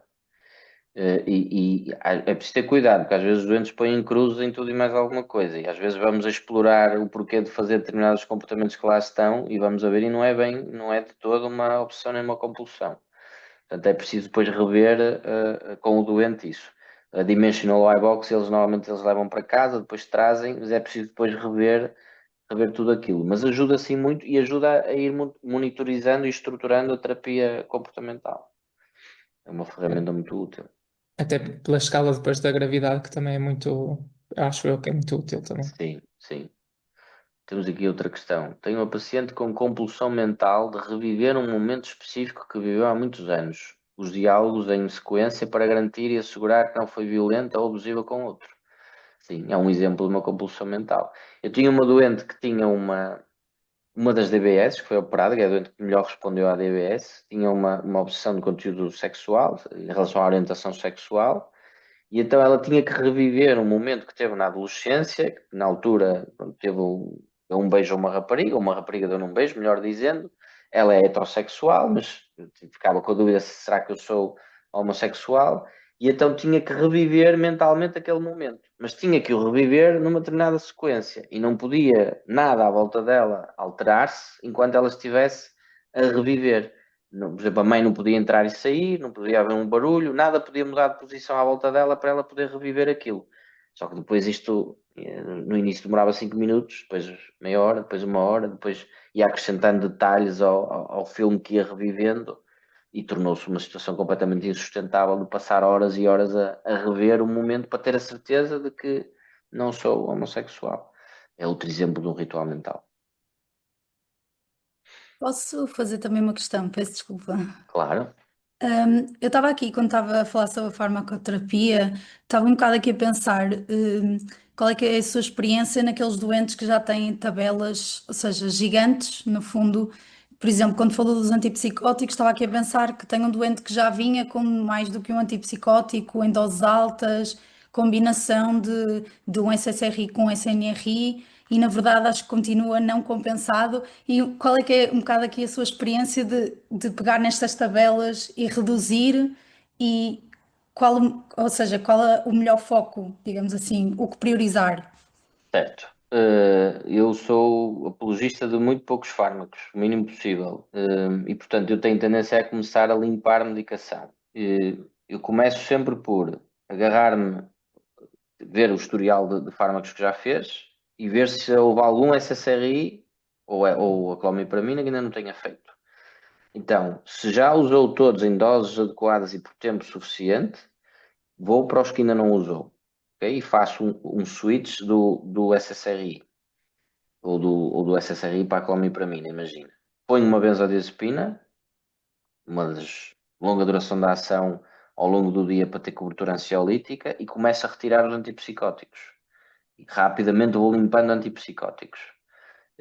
E deixo ficar aqueles que eu acho que têm mais evidência e mais eficácia, aripiprazol ou cariprazina ou risperidona em doses baixas.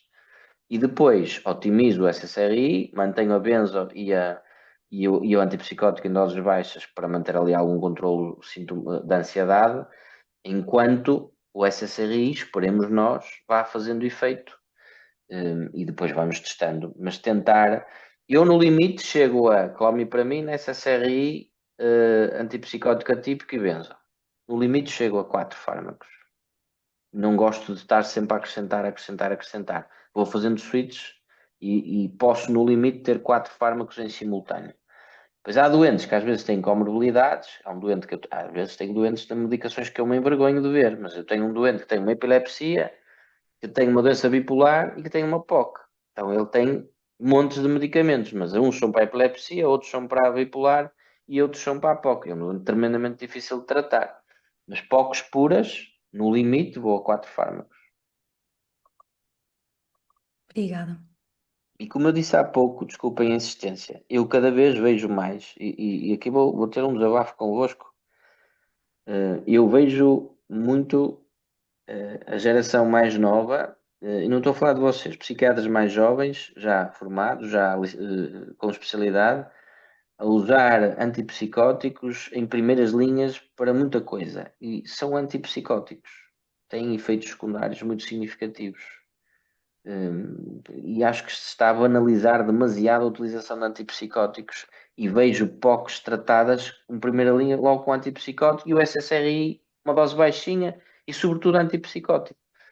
Não faz sentido. Não sei se, entretanto, há mais alguma dúvida, alguém que queira aproveitar. Se não havendo mais dúvidas a esclarecer, resta-me agradecer a todos a vossa presença e o interesse. Acho que esta parte final em que houve tantas dúvidas mostrou que de facto isto foi uma apresentação muito rica e que deixou as pessoas muito interessadas no tema. Agradecer também à Bial que apoiou esta sessão e que nos vai apoiar ao longo de mais sessões neste ciclo do DSM. Portanto, muito obrigado à Bial.